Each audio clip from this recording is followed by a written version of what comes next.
Hello, Star Wars fans. You know, there's just 4 more days until Christmas 2022. Oh, Santa. I've got my good friends Jason and Meg with me today. Hello, friends. We were having a great visit. Merry Christmas. Thank you so much. And, you know, I told Jason and Meg just before this morning, I got up, I got ready, was going to take the truck and go get an oil change, and my daughter texted me and said, you can come in the 7th grade doorway next to the school. And my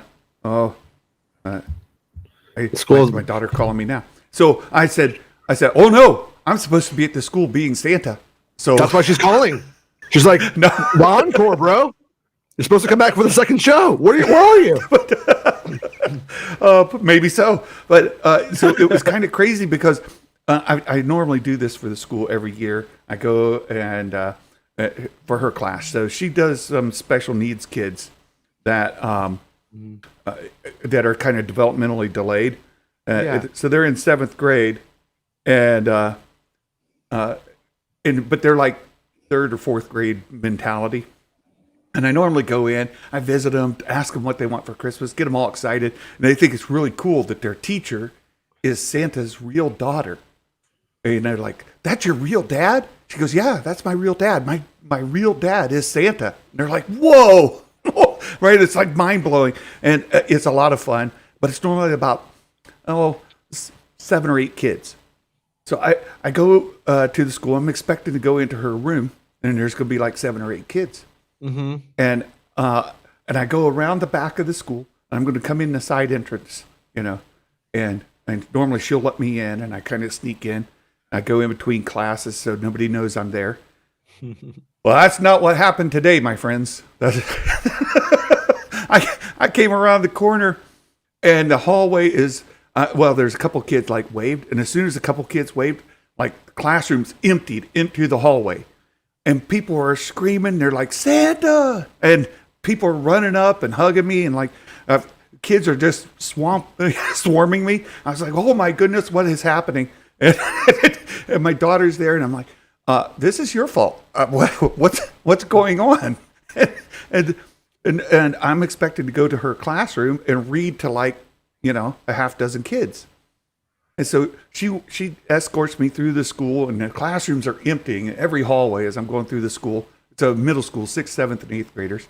The hallways are emptying, or filling. The classrooms are emptying into the hall, and just people losing their minds.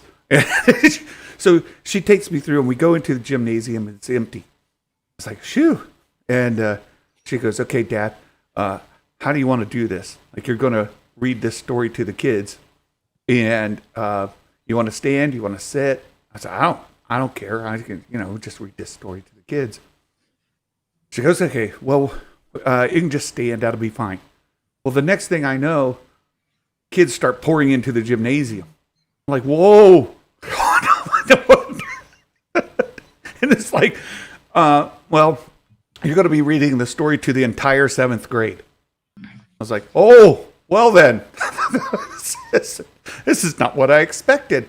So it was fun. The next thing you know, the 6th and the 8th graders are pouring in right after I got done with the story. Pandemonium ensuing. Yeah, it was crazy. It was crazy. I was just like, and like I've done this at the school now for several years. This isn't the first time, and I fully expected it to be just like the others. Yeah, like Kay is saying, it was supposed to just be one class. And I was like, what is happening? But it was a lot of fun. It changed my morning. And so you get the full Santa appearance today. We had to get completely ready. So I was like, you know what? I'll go on the stream as Santa today. We're right before Christmas. And then I couldn't let Meg get by with wearing a Santa hat, and then, me not.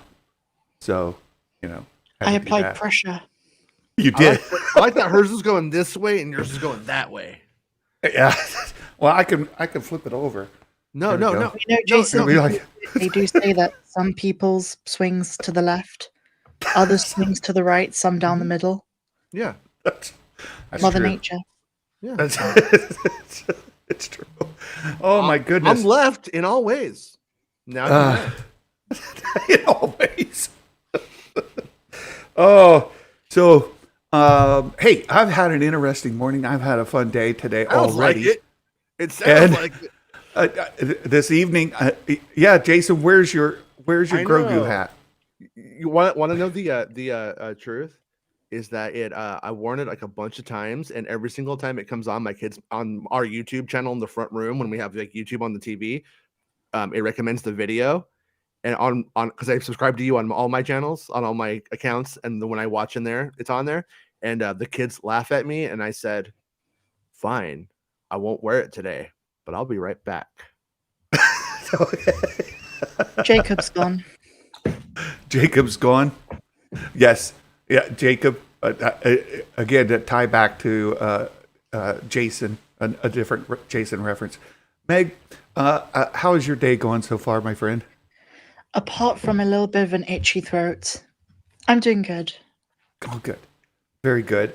And I was just mentioning this afternoon, I still have some more virtual visits from the house here. So I'll be doing Santa visits like this afternoon. Oh, there he is. Yeah, there I go. And then I have an in-person appearance in a town nearby, and more virtual visits. And then tomorrow I'm doing a veterans event. Well, it's for a veterans organization. Oh, you're swinging down the middle. Right down the middle. middle. I thought you said you... It's true, but Meg said it's completely true. Right down the middle. Right. Yeah. Kay says you will not get like sick, Meg. That shaman from the Ewok series. Logray? No, like he wasn't an Ewok. He was like a sorcerer. Oh, okay. Wait, the Dual-Lock one? Was that a Dual-Lock one? Oh, whatever. Sorry, go on, Santa. Yeah, back from the old Ewok movies. Is that what you're talking about?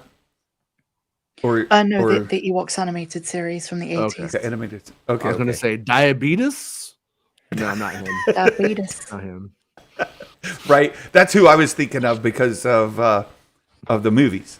Yeah. You do kind of look like Logray, like a sorcerer Ewok. Okay, how does this sound right here? Yub nub.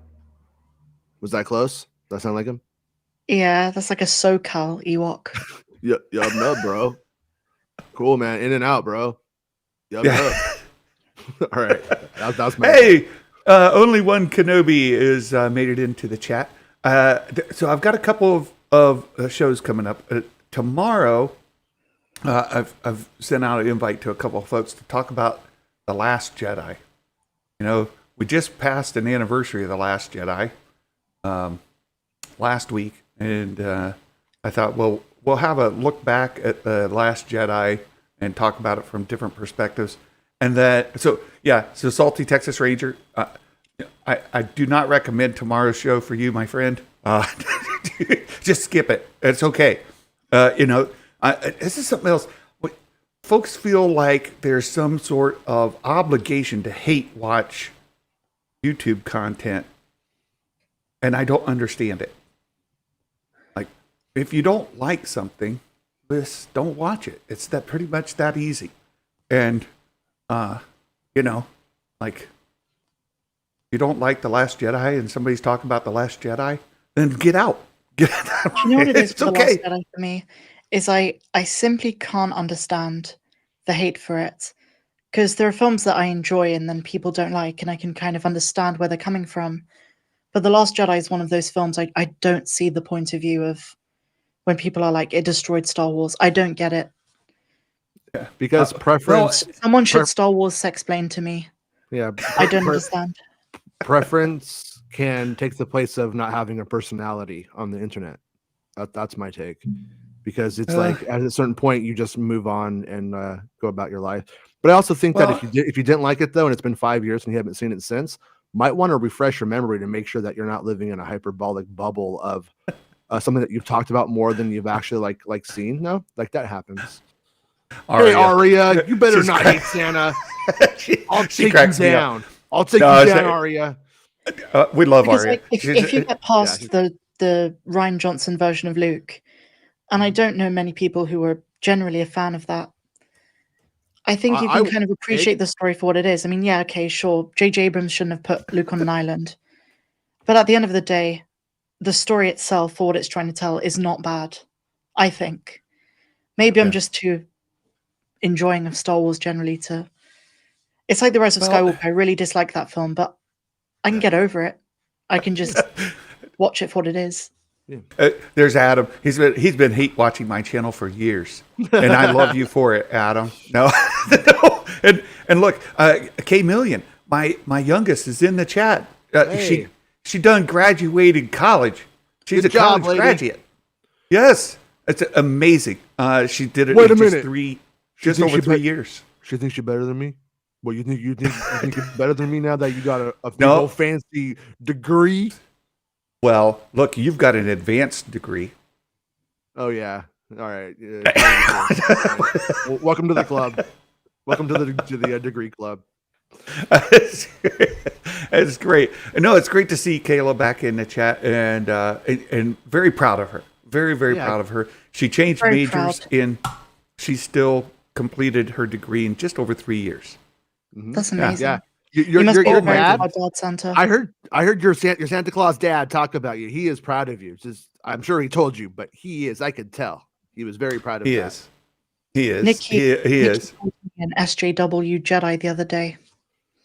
It's great to see Nikki, and she did win one of the giveaways. She said she couldn't believe it because it's the one and only time in her life that she'll ever win anything. Can I have it, Nikki? Can I have it? Kayla's like, I have this thing called free time now. Well, Kayla, enjoy it while you can, because pretty soon you'll have a full-time job that will sap the life out of you for the rest of your life, and then you'll just, it's over. She's like, No, is now that I that got a what dads are degree, supposed to tell their kids? I just want to walk no. the earth and find me, Dad. You know what I mean? That's not what kids are supposed to hear from their dads. They're like, good for you. Now you're out of college. You've got it made. Oh my goodness. So, Santa, what are you hoping to achieve with the Last Jedi stream? it's just kind of a look back on it, and after 10 years, there's been a lot of 5 years. theorizing, and 5 years. 5 years. Yeah, 5 years. Sorry. It's been 2 years since, no, wait. Again, my brain is now mushing things up. Return of the Jedi, or Rise of Skywalker was how long ago? When was Rise of Skywalker? 2019. 2019. So we're 3 years out from the Rise of Skywalker, 5 years from The Last Jedi. That's it. Yeah, it feels like 10 years. So there's been discussion. This is one of the things I want to bring up because Matt Risman, Matt's in the chat. Matt's a great guy. And he posted an article, maybe a week or so ago on Meg's Discord, talking about what Lucasfilm was like before Disney purchased Lucasfilm and after. Yeah, Disney there's a bunch of purchased people Lucasfilm. going, "When's George Lucas gonna do something?" I don't know. I heard he's just like drawings and doing tic-tac-toe puzzles. Okay, we'll do something. Sounds good. And then one day the lights turn on. They had to go to work.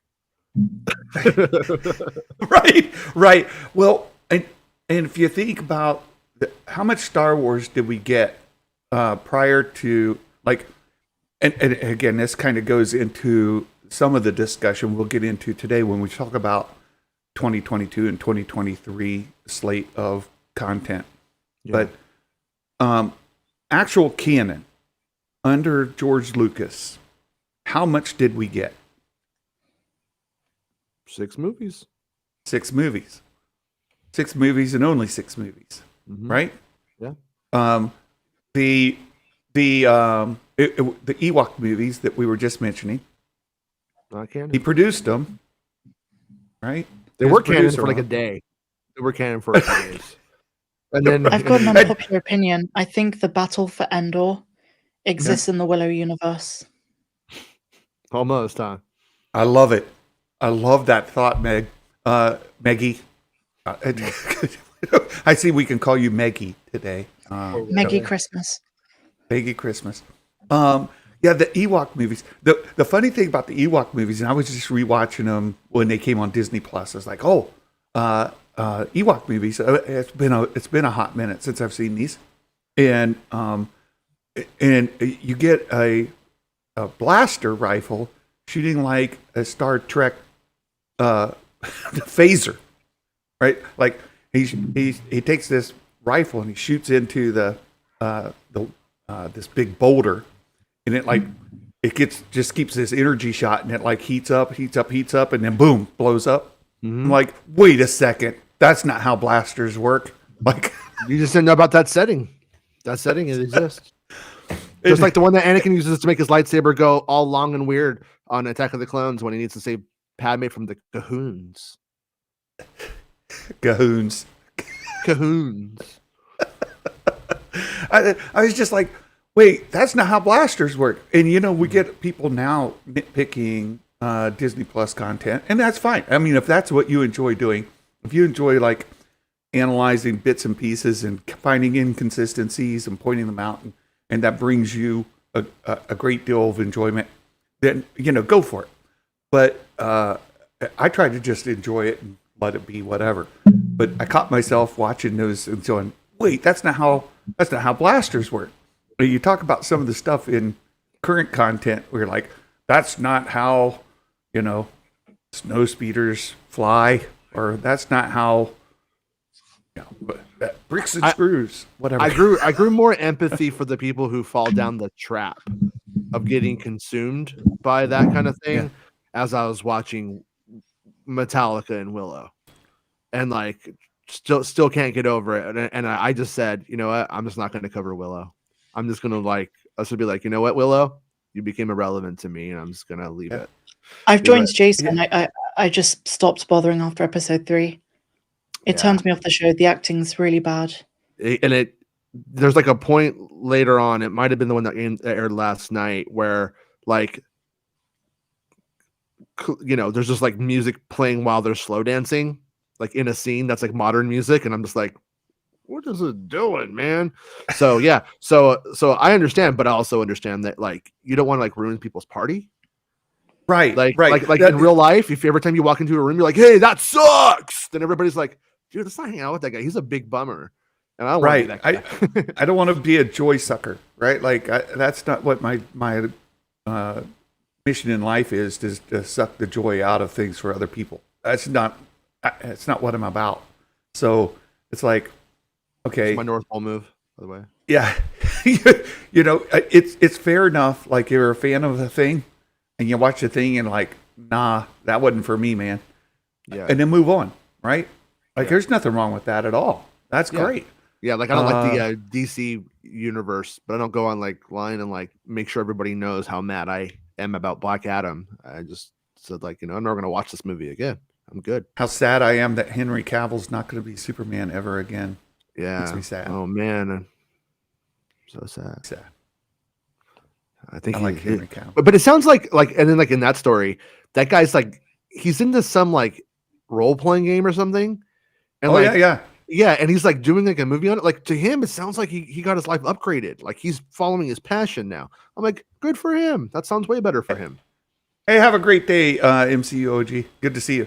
And he can still be Sherlock Holmes with, what is it? Enola Holmes.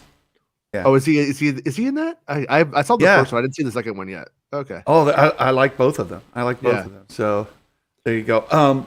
So again, the question: Star Wars canon under George Lucas exists of 6 movies and only 6 movies. Does not include, never did include, say the Ewok movies or all of those as well. Yeah, or all those novels, right? Like as much as I enjoyed Heir to the Empire, right? The Thrawn trilogy under Timothy Zahn. As much as I enjoy that, still enjoy it, love it. That never was canon, even though in my mind, that was the sequel trilogy, like my entire life almost, right? Like I saw Star Wars in 77 when I was 10. So those books obviously came out after that. But since those books came out, that was my headcanon forever.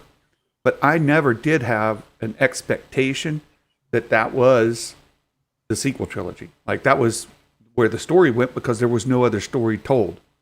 But if you look at how much we had, and if you were to just speculate, so this is speculation on Jason and Meg's part. Okay. If you were to speculate, Lucas never sells Lucasfilm.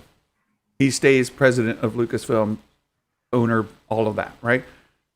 He never sells it. What canon content do we have in 2022 under a George Lucasfilm franchise? In my opinion, I think George Lucas never took Star Wars as seriously as fans did. He absolutely loved the franchise, but he was willing to do those like sing-song games before the Disney buyout. So we'd see a lot more Star Wars interjected in pop culture in ways that has nothing to do with the story. I think he would have done the sequel trilogy, which was with the Darth Talon and Darth Maul and all of that story. Luke still dies in episode 8. So I know people don't like to admit it, but that was his treatment. And in 2022, probably nothing. I think he would have come out with episode 7. It would have come out two different ways. It would have been full on George Lucas, the prequels all over again, or it would have been George Lucas hate giving you what he thinks you want, but not really achieving it. And like doing like, here's the dumb Star Wars, leave me alone kind of like version of it. But I think that they would have ultimately been George Lucas pictures. People would have been like, it's more prequels, it's more of that. They would have been probably diminishing returns. They would have thrown out a Han Solo movie that would have been like the Indiana Jones Chronicles in some way, essentially something that doesn't really get Ford, but what Ford brought to the role. And then it would be like, well, there it is. And then we would have just a really fleeting franchise. That's what I think would have probably happened, because I love George Lucas and I love his movies. And there was a time when he had his finger like on the pulse, but then Hollywood changed and he didn't change with it. And I'm glad he didn't, but I don't think it would have worked. Yeah, I agree. I disagree with Meg a little bit in that I don't think we would have ever saw Darth Talon, especially not what you're thinking of a Darth Talon. I don't think we would have gotten her at all. I think he had already kind of developed the story further in a different direction. So I thought he was interested in this idea that the wills were influencing his events of history to feed the light side, then feed the dark side, feed the light side, feed the dark side, and that they were feeding off of the movement of the force between the two. And that Luke was going to find this out and go to try to destroy the wills. I think that would have been terribly received. And I think that, like he did with the prequels, the story would have, and the originals, the story would have evolved each movie. So we would have got episode 7, and after the reception of 7, he would have changed the story to go into 8. And then after that, he would have changed it again to go into 9 to try to give the fans a trilogy that concluded the story that he had already concluded, right? Because he's said over and over again that the story ends perfectly.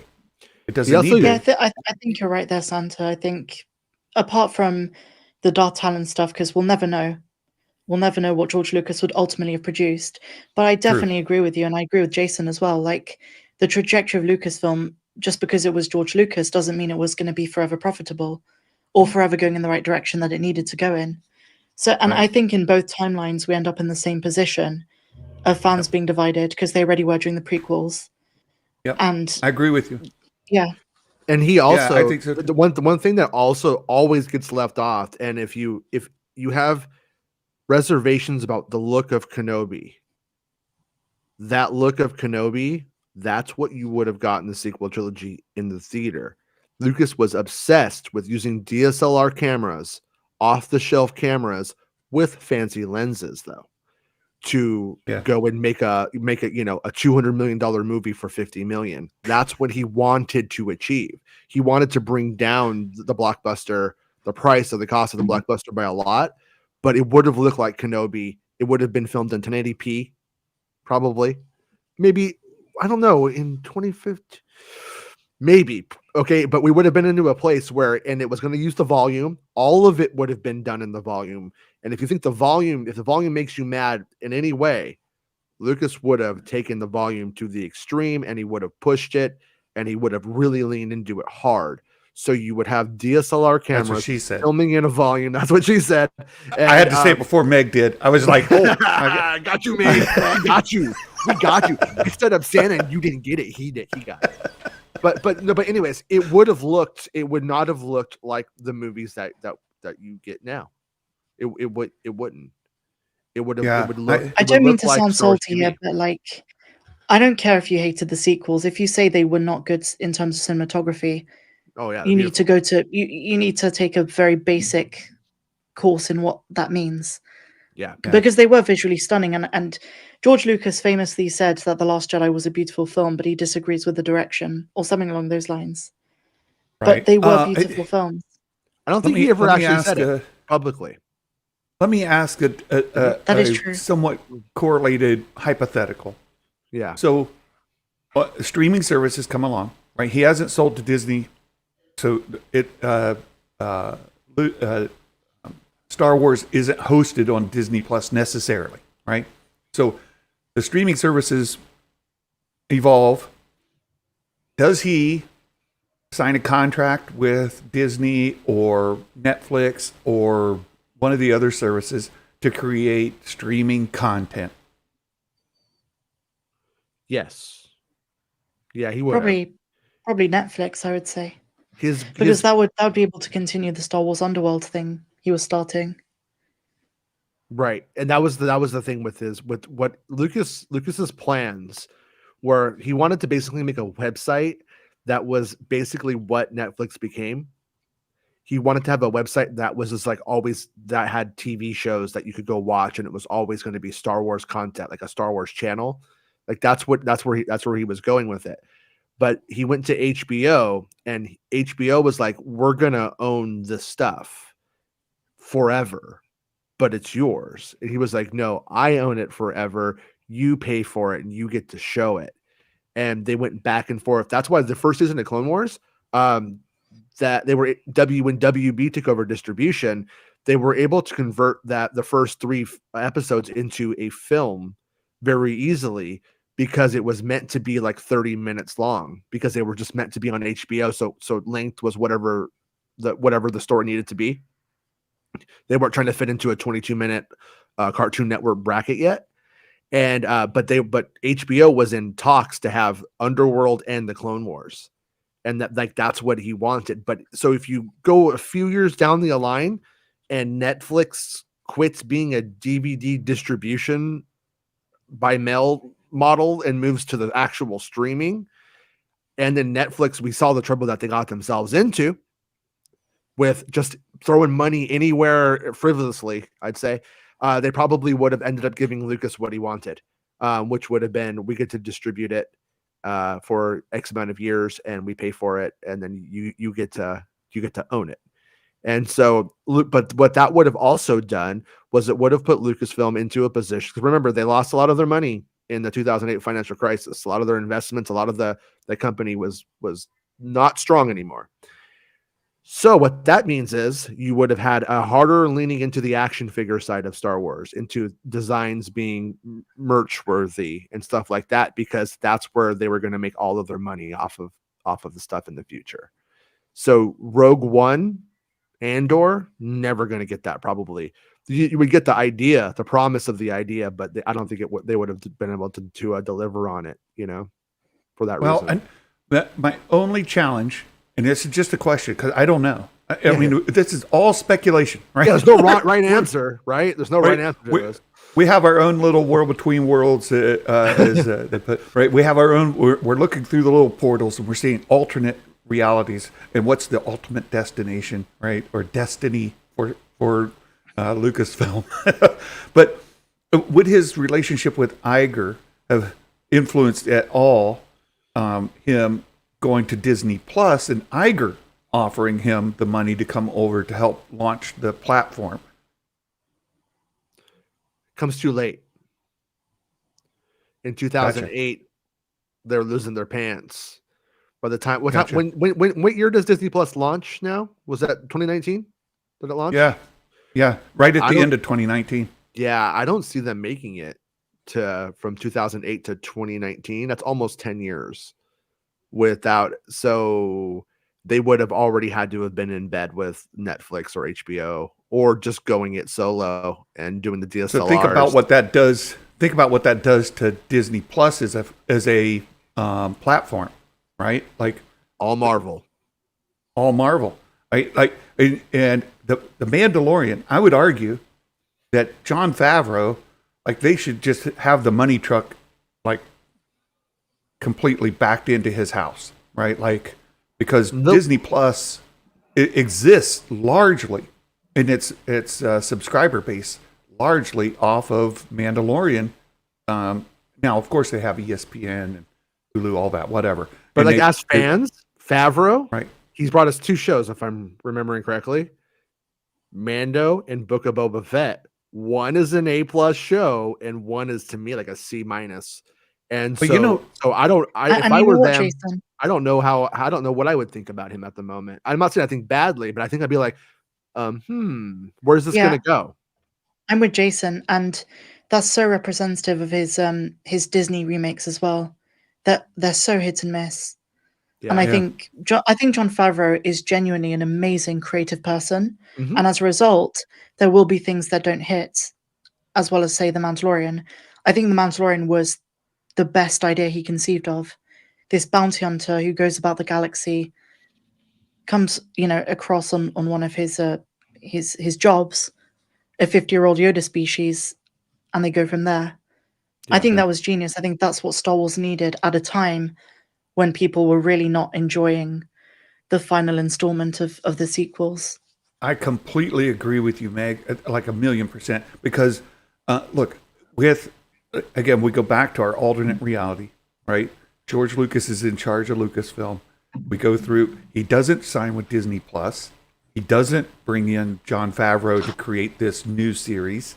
He doesn't, Filoni would still be there creating the animated work that Filoni's been creating. So we'd probably have more Clone Wars type things, maybe Rebels, maybe not Rebels, right? Like, who knows where George would have taken or allowed Dave to go with that under George Lucas. Presumably, perhaps, we would have gotten that. But we wouldn't have near the content we have now, which leads us into our 2022 discussion, right? I'd like to kind of move us into the topics for the day a little bit. So 2022, and Meg sent this article in our chat this morning, and I thought, well, let's bring it up as a part of the discussion here. And it's a StarWars.com article, Star Wars Best of 2022. So understand the source of this, okay? Before people get upset, right? Matthew says, George would have never made something as good as Andor. We're talking about George Lucas. I don't know about that. Oh, we lost Jason. He'll be back. I don't know that he would have made anything like Andor. Meg, do you think George would have made Andor? I don't think that's the direction he would have gone in. Yeah, I don't either. And I don't think we can compare what he would have made to Andor, because creatively things are different. George wanted control of Star Wars, so I don't even think he would have got someone like Tony Gilroy on board. I agree with you. I don't think so either. I don't think and to that perspective, like if we look back at Lucasfilm, Disney, Star Wars, right? Would we have even had Rogue One as a Probably movie? not. Probably Probably not. not. And Yeah. I don't want to disagree with something I saw in the comments. Someone said he was okay at storytelling. I would say the opposite. I think George Lucas was an amazing storyteller, but not the best in terms of writing dialogue. He wasn't a great screenwriter, but he was a great storyteller. He I understood the agree. fundamentals of anthropology and legends and talking about stories and narratives and passing them on generation to generation. Yes, absolutely. You said that perfectly. The anthropology of it, right? He studied the history of storytelling and like the fundamentals of storytelling, and he did a masterful job, especially if you look at the original trilogy. Masterful job of weaving that in. The prequels, still George Lucas, but I don't think, in my own opinion, the prequels carried that as masterfully as the originals, but still it's there, right? It's still there. And you're exactly right. Like there he is. You're back. You were gone for a moment. But his dialogue and his directing, like he didn't necessarily bring out the best acting out of his talent either, right? Like great actors were great actors. Alec Guinness is a great actor. I don't think he developed Alec Guinness for sure. But also, I wouldn't say it about Mark or Carrie or certainly not Hayden, right? Poor Hayden gets beat up to this day over his wooden performances by some fans, right? Not all, but I largely attribute that to George Lucas just not developing the best out of actors or getting the best out of actors in their performance. So, yeah, I don't think we would have got Rogue One. I don't think we would have got Andor, and I also don't think we would have gotten anything close to Mandalorian. And We I would think you're have spot gotten. on, Santa, in saying that it's going to be more prequel stuff. I think George Lucas was going to stay in that era, do so much more with those characters. He Yeah, loved all of the characters he set up for those three films. the Star Wars underworld. I think we would have gotten that for sure, right? For sure. And it mentioned, wasn't he working on the volume before? Sort of. He had this thing in his garage that he was working on, right? And there's been a lot of talk about that, where he could do like blue screen kind of things.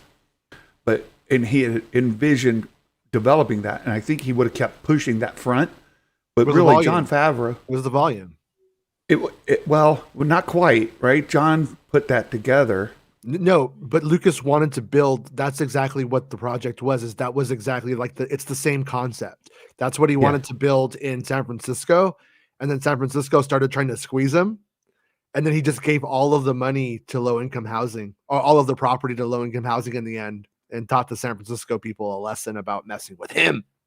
Right. But Right. no, he wanted to build something. I think he was calling it like a digital arts center. And it was to be a studio, and it was going to do what the volume ended up becoming. And Favreau's the one who picks up the ball and takes that to Disney and picks up the Dream. Yeah, it's directly in line with it. Yeah. So I don't know if he had. I don't know where that would have gone. Supposedly he would have come up with something of sorts, but would it be the volume as it's we the know same it? people? It's this. I think it would have. I think it honestly, I do think it would have. The engineers behind it and stuff like that are a lot of the same people. It probably would have been the same thing or very close to the same thing. Probably cheaper, but the same thing. Yeah. Okay. So, What happened? Am I still here? Yeah, you're still here. I see you, Santa. Okay. I see you. Okay. My computer was kind of frozen there for a moment, and I was like, we're in trouble. We're in trouble. So best of 2022. Now this is StarWars.com. Understand the source, right? Understand the bias, right? They're promoting their own. They're not going to come down negative on their own content. Why would they? No. So just wanted to bring up. So we had this discussion. What if? But let's come back to reality. Under Disney, we've gotten a plethora, right? A smorgasbord is my new favorite term.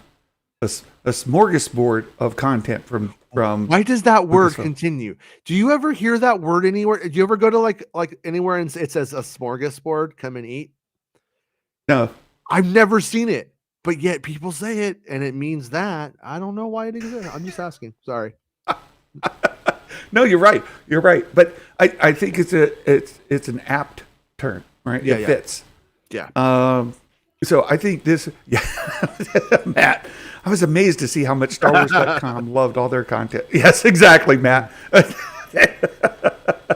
But we are getting, I think, under Disney, far more content from Lucasfilm than we would have gotten under Lucas. And this idea of a smorgasbord, so where you do get Book of Boba Fett, Obi-Wan Kenobi, Andor, you got Tales of the Jedi, the High Republic, which arguably that's publishing, and George had a different mindset for publishing. So if you just go back and look at the content we had, not all of it for everybody, right? Some people like some of it, Yeah. dislike Well, other that's why parts. I always say like the best Star Wars and the worst Star Wars is yet to come. Every time. I mean, it's true. Like somebody's going to make the best thing ever. It just hasn't happened yet. Or maybe it has. Maybe it was Andor for you.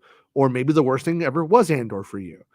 But yeah, I think it's a fun time though. Every single, like with George Lucas, the thing about George Lucas is when he made something and you didn't like it, you were crushed because that was it, man.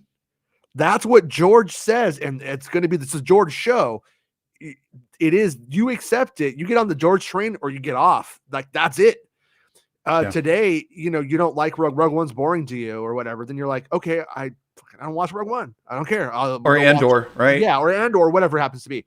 And it's just like, I like the Last Jedi. Okay. Then, go see episode 9 and see if you like that one. But we've got to rage about it for 5 years and not shut up about it a single day. But that's how it was in the day. prequels though, too. Like all I got, Right, I know. I actually like the prequels. I was like, yeah, the acting is wooden. The acting isn't great, but that's not what he's prioritizing as a storyteller. Okay. I get it. It's a stylistic choice. At the end of the day, it might be unwise, but it's a stylistic choice. He made the choice for the acting. The acting is consistent. You can give it the prequels that it is consistently just like that. Yeah, like it is consistent, and it's like, and it's not just like rando bad. Like, oh, here all of a sudden it's like you're watching some like Cinemax at 2 a.m. like movie. It's not like that all of a sudden. It's very much consistently like the same thing. So it's what he was going for. And honestly, with the prequels, I find it a bit weird. The acting didn't bother me though. I was able to go like, okay, that it is what it is. And here's the story. And I'm into the story. I'm invested.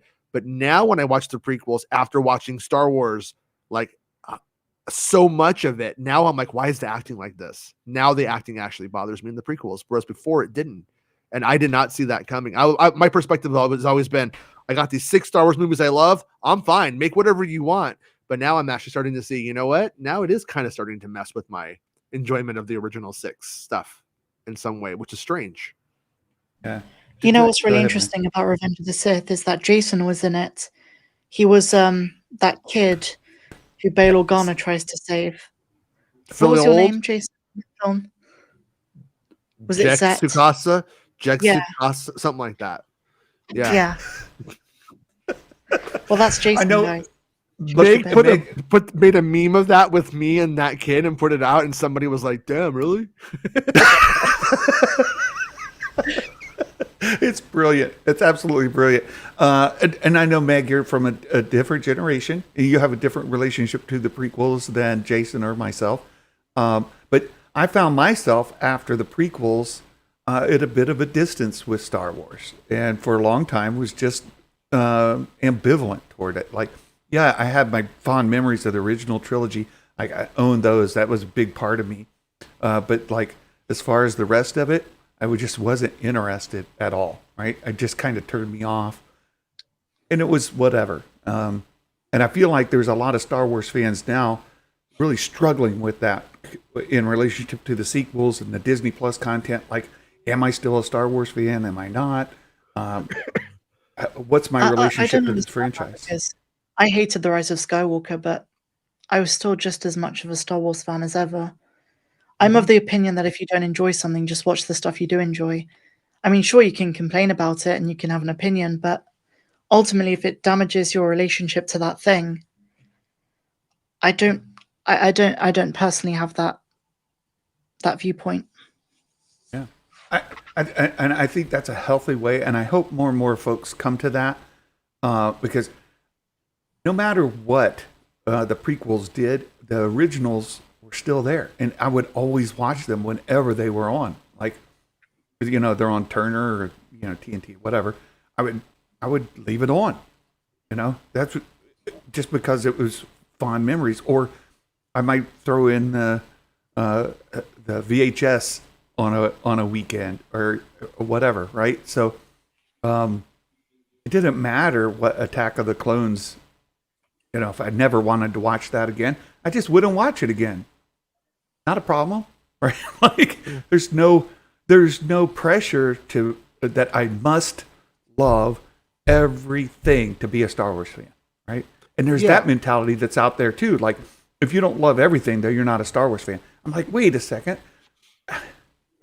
We need to have this healthy relationship where we say the things I like, and I can still enjoy that whether somebody else likes it or dislikes it. Like, what's the matter? Meg, as I was saying, you have a great relationship with the prequels. I do, and I don't. But we can still be friends and talk about Star Wars. Absolutely. And I'll never put you down for being a sequels fan in a serious way. Right. But I would miss it if you didn't give me a hard time about it. Right. That has to happen. Exactly. Hey, Bespin's here. Both trilogies had a Jar Jar Binks type character. We had Jar Jar Binks, who was introduced in The Phantom Menace, and you guys had Kylo Ren. Ouch. No. Now, Meg, behave. Here, I'm going to do this just for you. There you go. What I do? Meg. Why am I getting tortured? When you turn on the electric floor, we all get shocked over here. Okay. Oh my goodness. Hey, so 2022, we learned the term smorgasbord. We also see fans that are engaged at different levels with it. Some have this love-hate relationship. They love to hate it, and they love to make content hating on it. Yeah. Other people love to love it, and they hate on people who hate on it. And I'm of the opinion, defend what you love and just ignore the stuff you don't. It's that easy. Do you know what my problem is with Kylo Ren? He's got two modes in the sequels. He's either walking about somewhere with people behind him, or it's like an intense zoomed in shot at his face. That's his two emotions. That's the only two things he does. I'll say this of Adam Driver. If you watch other content he's in, he is a fantastic angry actor. I love him in everything else. I love The Silence, which is a Christian film about Christian mercenaries, to Japan. I don't know if you've seen that one. He's a brilliant character in that film. I like the one where the marriage one. The Marriage Story? Marriage I saw that one. He's brilliant in that. I do think Adam Driver is a fantastic actor, but I just thought Kylo Ren was not good. And I find it funny he gets so much credit as being the better of the two, but Rey was a million times better as a character. Meg, you have to realize he gets a cool mask and he's got cool lightsaber flames coming out the side. And that's it. That's all he's got. And that's yeah. Well, and there's that whole scene without a shirt on, That's all with that handball tummy. You could put handball on that. I know that's maybe not in Meg's wheelhouse, but that's still a thing that a lot of people are drawn to. Well, the chocolate thing. Yeah, yeah. Well, I was solidified in my convictions when I saw that one. Oh, Meg, I love Me you too. so I much. made the right I decision can't. here. I couldn't love somebody more. Oh, you're fantastic. So we got the 2023 reveals, and just a heads up, I did put in the thumbnail spoilers because our friend Jason here can't help himself. Right, he just finds stuff out and then he reports it to us. And you know, when you're right, you're right. What are you going to do? I'll do it for clout. I want all the clout on the internet. I don't mean to take this to a serious place, but I genuinely feel very sorry for Jason, especially this week. Like with all of the Ahsoka and Skeleton Crew stuff, he does not get the credit he deserves. Because 9 times out of 10 people who cover it, they're just like, oh, there's these leaks out there. And Yeah. only like 1 in 10 will be like, oh, it was making Star Wars. Mm-hmm. It was good that Theory credited you.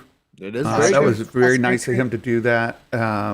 And Josh at Den of Nerds credited you as well as in both senses, right? Making StarWars.net and Jason Ward. So it was nice of them to credit you that way. But I there's just a wish lot of folks. Bespin Bulletin would. That I know that Bespin guy. What are you going to do? Yeah, all he wants is coffee. He's like, I do this for coffee. Everything. I'm drinking coffee today in honor of Bestman Bulletin. I laid aside the Mio for a day just to honor the work Bestman does and his drive for coffee. It would be cool if you were in school though, and you just like didn't cite your paper because you're like, I don't like JSTOR. I don't like articles on JSTOR. I'm not going to cite it. Just don't feel like it. It's like that's not. That's what I was sharing like yesterday, and I was using Bestman actually as the example. It's like he went out to the middle of nowhere 4 or 5 times in the just last week over the Acolyte stuff. But did he? Because he was did he have to? Did he have to take a piss in the field while he was out there? That's what I want to know. No, he's not a savage like Meg. He's not a savage like Meg. Who would genuinely take a piss in the field? He actually goes into the coffee cup, then he drinks it because he's like, I'm not putting it in the field. I'm not like Meg. To be fair, with as much coffee as he drinks, you're never going to outlive that, Meg. That is forever going to be there. But anyways, but point being is that this guy Bestman Bulletin, he's driving out like an hour this way, an hour that way to get to these different sets to like check it out, to like do the field work, if you will, not like Meg, like actual field work. And no, and then he puts an article out and it gets what it gets, but I don't think he's really making the money back on that stuff. And so when you don't cite your sources, when you don't tell people check them out, you don't then it ends up becoming at a loss. And at a certain point, it becomes not worth like gas is high today for it. Just pretend I could go out to the set today and I could check and see what I could find and bring it back, to the people. But if gas is high, nobody's doing anything. I might go, you know what? I'll go Friday. And then we might miss something big. It's just that's why you got to support the people who actually create the content. And we all win. When Bespin does it or I do it, we all win. Everyone wins. Like I'm glad Theory cited me. Theory wins more than I do from my work. So why wouldn't he? It's like the least he can do. I'm grateful, but I don't feel like, also like I should applaud him. Like everybody should just do it. Or don't. Dawn has a point. I think Dawn gets it. Mm-hmm. I feel like Dawn is on my side here because I feel Dawn is also a field tinker taker. Well, and to be honest, I do live in the country, and it's happened a couple of times, in the last couple of weeks that I've been caught in a situation where nature calls and a field provides. So to passers-by / nature, they see a Santa Claus squeezing the lemon in a field. Mm-hmm. Well, I'm more careful about. I was camping. Meg, TMI. Mhm. But I mean, Is it's neat. camping What do you think? TMI? No, I thought you said cramping. No, camping. Like I was out camping. Camping. Oh, I see. Yeah. Okay. Very It's better good. than Jedi Hey, Mike. He just told us what he does in a field, and that's worse. I did see that. I did see that. He's fertilizing. He's fertilizing out there. Yeah, Santa, your daughter's calling you out. Don't you work from home? Well, every other week I have to take Papaw, her grandfather, my dad, out to do his feed orders, and that is like a 10-hour event. And in 10 hours, the caffeine that came in has to go out. And so every other week, there's a place where I have to. I've found this discreet place where I can take care of that. Okay, so you can't really call me out for doing it when yours is way worse. I had a valid excuse. No, I'm never going to stop though. I live in Los Angeles, super urban, but during COVID, you couldn't use restrooms anywhere. I had to get creative a couple of times. It's true. So you're saying that some of the making Star Wars leaks Yeah, were a different kind of leak? yeah. I'm saying you go over to McDonald's, you have a coffee, you're like waiting to meet with some sources, then you go over to the set, check it out, and then you are like, man, I'm not going to be able to go anywhere. So See, I blame time to piss on the Mando set. I did it. You got it out of me, mate. I pissed on the Mando set. We're just glorified, over-evolved apes. Like civilization is to blame. This stuff used to be so normal Mate, 100,000 years ago. making sense, mate. The nitpickers are just like picking the lice. It's just a new version of it. So Exactly. so folks, be warned. We're going to get into some of the 2023 content that's coming, and we know some leaks. We know some spoilers. And as we go into this, if you don't want spoilers, you don't want leaks, now's it. We love you. It's been great to have you here. Love your support. Nice. Please like Nice the knowing stream ya. and share it out, all of that. But you may want to step out while we talk about these 2023 shows that are coming. So you've been warned. It's in the thumbnail. It's in here. So here we go. 2023. Star Wars Newsnet was the source of the story. Now they said it was released from Disney. So I never found the source for this, but there you have it. They said Star Wars Newsnet not citing things properly. I never saw that coming. The Bad Batch season 2. We knew this. Bad Batch season 2, and we got the official synopsis here. It says when the new season of the Bad Batch opens, months have passed. We knew that it was some amount of time had passed, not years, but months. Well, they're clones, so since- they age faster. So it is like years. Think about it. Whoa. Well, they do, but she doesn't, I'm kidding. right? I'm just kidding. Yeah. Is that this true, is- Seth? Seth says that some footage just dropped. What? I don't know about footage. I know that there were some leaked pictures. Pictures, But yeah. those have been shared. I haven't seen any. If you guys find actual footage, let me know. I'm and- looking for it. I'll let you know if it's legit. Okay. I saw that someone was posting pictures from the screeners of Bad Batch with and I could tell by the part where it says at gmail.com that it's definitely that those were definitely real for what it's worth. Is that what you're talking about? Potentially? Well, anyways? they said there's a new promo that came out now. A new official promo. Mhm. Okay.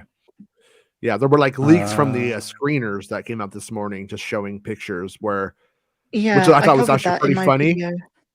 oh, that's right. Oh, I think Seth sent it to me on Discord it right here? in your community, Santa. Oh, this is it right here, right? Whoa, Yeah. guys, we're on the beach. Okay. So let's expand. Oh, very this. cool. Let's watch it. Okay. We'll let it go back.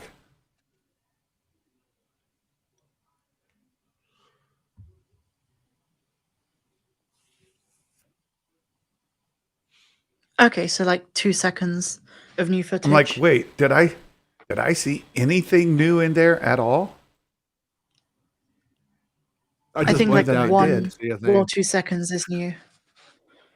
Yeah, like they probably don't have the ability to slow this down, do they? On Twitter. I only saw a couple.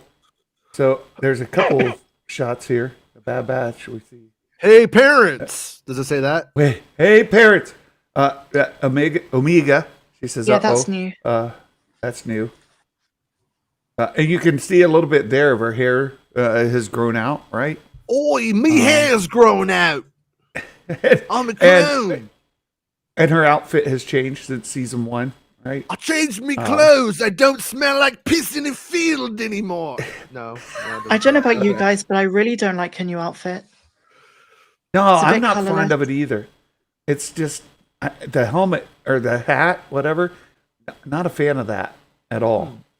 I don't. But and then I don't remember seeing this bit here, them riding this container up. Reminds me of the old SNL skit with Phil Hartman where he would colon below, where it's like, how many bowls of oat brands would it take to count, and then like he goes up. Like remember the commercial where he's sitting on the big old pile of cereal and it goes up? It was like a real commercial, but SNL used to play the ad all the time. That was a spoof of that. Oh, It looks just like the shot. It's the same shot. Sorry. Salty Texas, that's an indoor Rebel soldier Yeah. helmet. He's right. It looks like the guy that was retconned to be Rex on Endor. Yeah. Yes. It's a hat. So here it's a hat. Remember? Return of the We Jedi? have seen this with the giant crabs chasing them. I wanted to bring up and ask you guys back again in the old Heir to the Empire series. There was a part of that when they're coming up to Mount Tantus and they're working their way through the woods. They would get attacked from time to time by critters like beasts and stuff like that, and they'd have to fight them back. I'm wondering if this isn't some sort of parallel. I don't know. It's all Mount Tantus. I don't know if this would be a parable with crabs. What could it be? What could it be? I'm just wondering. Yeah. Because they found themselves in the book. They found themselves like it was easier to go through the stream bed to make their way through the forest instead of going cross country, right? So they kind of traveled in the stream beds as they were making their way to the mountain. Yeah. I don't know. So I know some people who've talked to people who've watched the all the episodes so far, and the review on it, the real I'm not trying to kiss Disney's butt to keep getting stuff from them and to keep in their good graces is it's exactly like the first season. If you like the first season, you're going to be very happy with the second season. If you didn't, there's nothing that's going to pull you in or redeem it or change anything. It's exactly the same thing. They get missions, they go on missions, they come back from missions. It's the same. It's very much like the same format as the original show. Well, interestingly enough, Jason, after I covered some of the reviews, Mm-hmm. there was another one this morning from like a prominent like news site writer, Mm-hmm. and she was like, season 2 is actually worse than the first season. Okay. Yeah. I heard it was just more of the same. You know what I mean? Like for better or worse, however you want to look at it. But Yeah, I'm excited. that's it. Mhm. Right, there's nothing really all that Yeah. in there.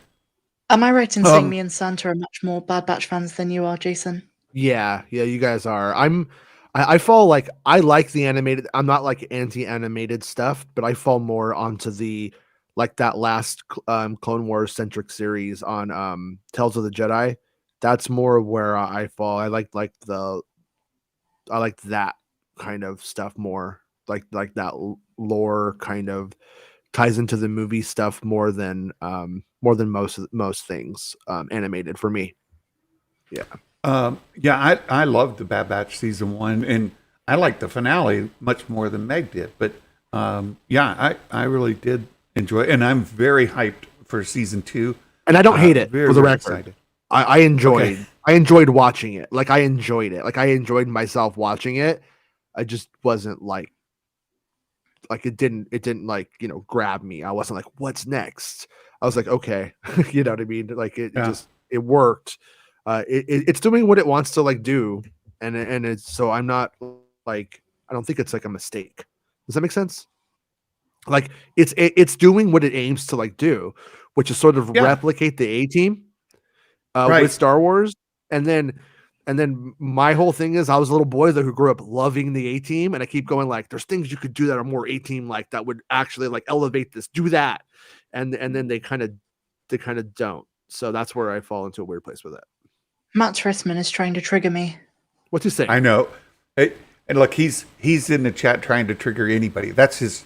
It seems to be his mission today. It's like, let me try this on Santa. And now he's targeted Meg. He's like, I bet I can get a rise out of her. Right. He said that Admiral Rampart is his favorite character. I don't like him very much. I mean, Rampart. I like Matt Rissman. Yeah, I love Matt Risman. He's a great guy. Pity the fool. Matt who doesn't got a like good Matt. response out of me because I do pity the fool, Matt. I pity the fool. You know, you bring up a good point though, because when I first read the description for the Bad Batch before season 1, I was totally in on it's A-Team, right? It's the Yeah. A-Team for Star Wars. And then during the season, it felt like it couldn't decide if it wanted to be the Clone Wars season 7.5 or like Yeah. or the A-Team or what? Like, what is this thing trying to be?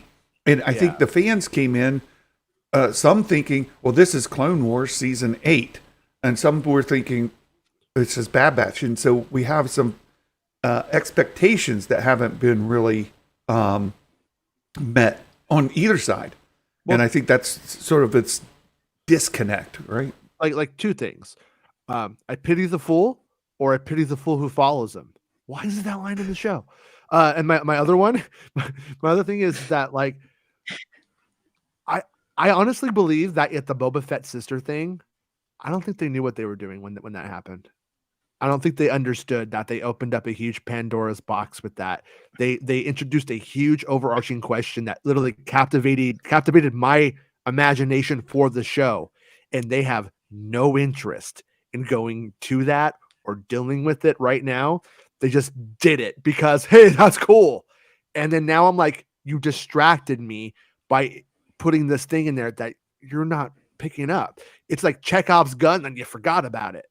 It's like, no, if you're going to do that, it needs to be picked up in a way like we're living in a living Star Wars. We're not living in a Star Wars where in 5 years they might make more. And wouldn't it be cool if we were just setting up something? No, not today. I don't know if I believe that was on purpose. Salty Texas Ranger. This is hilarious. I love it. Omega was forced in by KK. Oh, there you go. No, it's Dave Filoni. He's obsessed with these kind of characters like Omega, Ahsoka, Morgan Elsbeth. Yeah. He's I don't know what the word is because I don't want to like trigger some kind of political discussion, but like he very much likes the whole let's bring in a female character into these things. I love Omega, but yeah, she's a good kid. Good kid. But she needs to develop in terms of personality and character in this season instead of just being kind of like a burden to the Bad Batch, because in season 1 she was always trying to do the right thing, even if it meant putting her brothers in absolute danger most of the times. Yeah. Matt Risman is killing it today, right? These maybe they'll find Andor's sister. Right. Yeah. Yeah, no, but I agree with you because like she's really Pollyannish, really like naive. And then so what the character needs, what the character seems to want, in my opinion, is it wants to mature into like an actual street savvy, streetwise person who understands the world that they inhabit, but also doesn't lose the heroism, the good part of that thing. And sometimes Star Wars struggles with doing that. Sometimes like you watch like even Ahsoka in the Clone Wars, which I love that show, but you'll watch an episode like the next episode you're like, oh, we've now regressed in IQ, and it takes like 4 or 5 episodes until the production catches up with the lesson learned in the story. Yeah. And Well, and that's an animation, I think, production issue that can happen. Just sometimes it just happens though. you think there's been this criticism lately of Dave Filoni and his pet characters, say Ahsoka, right? Like he won't let go of it. He's taken her too far. And there's the other criticism that we've got Omega and say Fennec Shand, who have great potential that haven't been developed.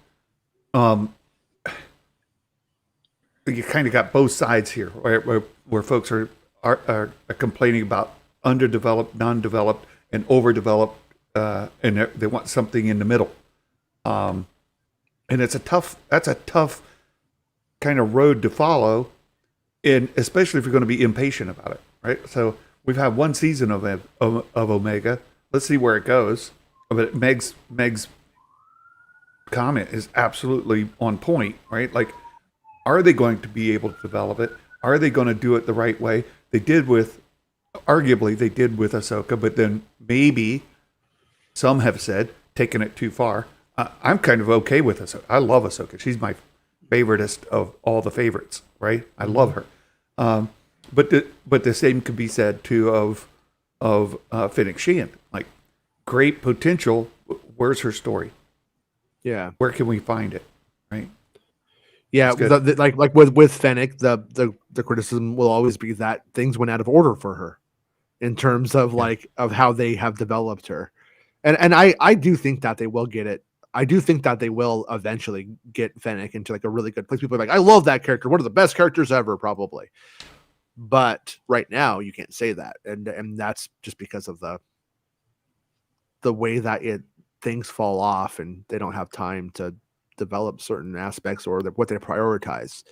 But I'm gonna watch. To be clear, I'm gonna watch like every episode of the Bad Batch when it comes out. Like, I'm looking forward to watching it. So it says they're going to continue their journey navigating the Empire after the fall of the Republic. I think they're leaning more into the continuation of Clone Wars. To be honest, it looks like that's where it's headed. Seeing the Emperor, for example, we've seen the shots of him in season 2. I think we're going to lean more into that storyline of where it goes. It says they'll cross paths with friends and foes, new and familiar. So I'm absolutely counting on spoilers. Sorry, I'm absolutely counting on getting to see some very fan favorite foes. Maybe we'll get more Cad Bane, for example. I would love to see that. But new foes, who might be a new foe that's entered into the story that we've not seen? Omega is going to encounter foes, bros, and hoes. No, it doesn't say that. It doesn't say that. No, we don't know. We don't know, though. We haven't seen it. We haven't seen it. We haven't, so we don't know. You can't say I'm wrong. Unless you've seen we could get Dengar, right? Dengar would be great. And there could be any number of... Did you ever trip out on Dengar, on him being in episode 9? That weird guy in episode 9 is Dengar, that we go there with him? I saw that. I don't think it is. That canon now? I think it's canon. It's canon. It's in the visual dictionary. Like, what's it in, like Rudgar Deng or something like that? Yeah. He just he just keeps getting like implants and stuff. He sort of goes like his own Darth Vader way. But I didn't know that was like a thing in that book. I didn't buy that one. I didn't like the movie, so I didn't care. So I didn't read it when it came out. Yeah, Santa, I think Jesus is going to be in it, according to Reverend in the chat. I saw that. Yeah, Gunji, a new friend, right? Gunji's going to be in there. And who's the other really popular bounty hunter that people keep bringing up? Where's the flat? Embo? Yeah, Embo. We could get that. So, but anyways, where I was going with this is I didn't know the story, and when everyone was saying Dengar was in Book of Boba Fett, the more you look at it, what that guy's story is going to be now, I don't think we're going to see Dengar in anything. I think they actually made him difficult and weird to use. Okay, you know. Do you mean Rise of Skywalker? Yeah, in terms of like he's going to live into that era. So at some point they have to start the evolution of Dengar. He just like it's a weird burden to put onto the character now. Oh, Jason, I have a question for you. So, you were talking about how Kira probably won't show up in the live action stuff again because, they're doing too much with her in the comics. Yeah. Is that the same situation with Bosk and some of the other bounty hunters?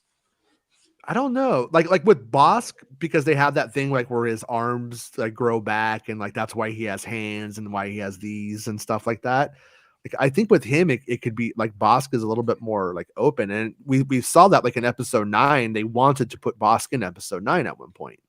Like they were okay with it, and they were down to like show Bosk having become something else. But and I could be wrong. I mean, with Dengar, they could just simply go like, well, this hasn't the evolution happens in 10 years. That's when it starts. Yeah. They could just keep pushing it as much as they want, but you can't kill Dengar now. Not really. And there's all of this like weird. I'm just saying, there's all this baggage now with Dengar to like using him, which makes me go, I bet you they just don't now, because I think they might have made it. I mean this respectfully, but does anyone actually care? No, I don't. Well, 40-year-old guys who had the action figure when they were a kid are kind of like, oh, it's Dengar. Baymax definitely wants Dengar because he wants he wants Hasbro to re-release it on a new card so that he can get a new Dengar action figure. And we know Hasbro loves repacks and repaints. So I know that Baymax is hey, our thoughts and prayers are with you, my friend. Getting better over a nasty flu. He's been really struggling. So get well, and but he can wear those skinny jeans now. So hey, looking good, girl. That's right. It says they're going to take on a variety of thrilling mercenary missions. This is right in line with what you said, Jason. Like it's just going to be more season 1, taking their story further. And I would argue, hey, season 1 was great, and I thought they did carry the story forward. They carried the characters forward. We saw character development and plot development. I loved it. Sign me up for it. But I think to your point, if you didn't like season 1, season 2 is not likely to capture your imagination in a new and exciting way, right? Yeah, and my kids are little weirdos who watch all kinds of stuff, and my kids are like, you could watch it without us. But they don't want to watch that one, which I thought was a shame. But yeah, I think Aura Singh is dead. Yeah, she got killed by Han Solo's mentor in the Solo movie. Remember? Oh yeah, Tobias Beckett. Tobias Beckett kills her. So they only that off screen. And that happens. Yeah, and the Solo movie is what, 10 years after Revenge of the Sith, or 5?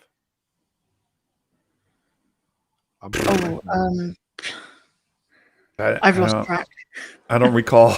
It's that favorite period of time, isn't it, to explore between episodes 3 and 4? Yeah, I think it's 5. I want to say it's 5, or was it 10? Matt says 10. It was 10 to 13. They could not make up their mind if it was 10 to 13. So she definitely dies in the first 10 years, which means she could be alive. Okay, but at some point, but unless they nailed it down specifically when Tobias Beckett murders her or kills her. We've got Mando season 3 coming. What's he doing new this time? I hope March it's not 1st. being a dad. He is going to be a dad. March 1st, Mandalorian season 3. Now, again, spoiler warning. We know things that have been revealed, and we're apt to touch on those. So here we go. Diamond Joe, Wikipedia is blocked on my work computer. What kind of ruthless organization do you work for, Diamond Joe, that would block Wikipedia? Don't they care about lore? They want you to have lore? What are they trying to do? What's wrong with those people? Why would such a thing ever be blocked? That's crazy. It starts with Wikipedia, and the next thing you know, it's books. Just think about it. Official synopsis, to start with that. The journeys of the Mandalorian through Star Wars Galaxy continue. Once a lone bounty hunter, he used to be, Din has reunited with Grogu. Now, if you've not watched, so people who just watched The Mandalorian, this is news. Wait, what? Last we saw, Din and Grogu had parted ways. How did this happen? I don't know. Watch the Book of Boba Fett, losers. Better go on Wikipedia and find out the answer, dummy. Oh, you can't? Sorry. Oh, you can't. Sorry. It's blocked. I do think they'll have to address it. Right. I think they'll just do like a montage that shows like last time, and then they'll just have the footage from the Boba Fett series in it. I think that's what they'll do.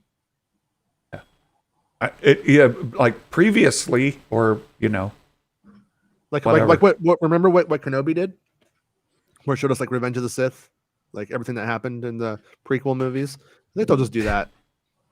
I'm going to say this though about season 3. They better give us a reason to actually give a shit about Grogu, because he gets a mech. He's just a McMuffin. McMuffin. He's just a plot MacGuffin. Sorry, not McMuffin. He's going to be a McMuffin though. That's what I say. Yeah, he's just a MacGuffin, and now he's back, and it's like, oh great, okay, well thanks. Yeah. Take away season 2. Well, again, you guys keep saying this, and I keep like pounding my fist on the table saying it's the story of Paper Moon. Like, I got a caveat to that though, Mr. Santa Claus, Mr. Santa, with your movie knowledge. What happens when they get back together in Paper Moon? It just sort of ends. Mm-hmm. Because that's the end of the story. But the emotional, again, this whole, they undid the end of season 2. They took away they completed the story as it was intended. Like, I keep fighting back against this, saying, no, they didn't. They completely completed it. Now, I acquiesce to, they did it in the wrong place. It shouldn't have been in the middle of the book of Boba Fett. Earns that, in that narrative, earns that ending. In the film itself, it earns the ending with the little girl running, with the car and stuff at the end. And the book of Boba Fett itself didn't even earn it to have it in the show. And then it definitely, like, all of a sudden just says, okay, well, we're just back together. The kid made the choice. But in the actual, like, Paper Moon, like, you have the little girl, like, running away from home. And you have like all of the stuff with that.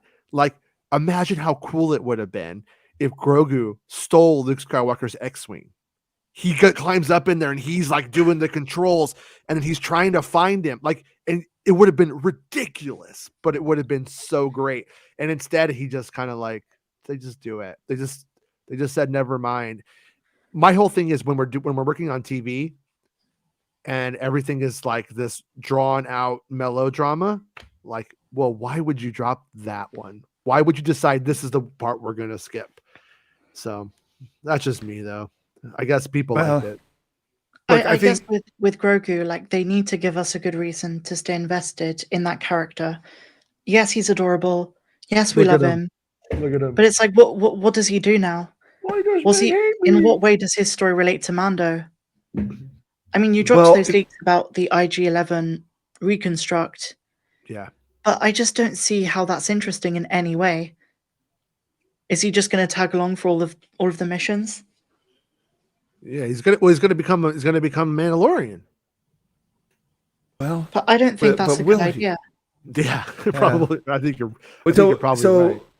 Yeah, so just a couple points. So I think the Paper Moon storyline supports the argument that Mandalorian was never intended to be a 5-season kind of thing. Like, the story ended, the movie ended, right? Like, that completed.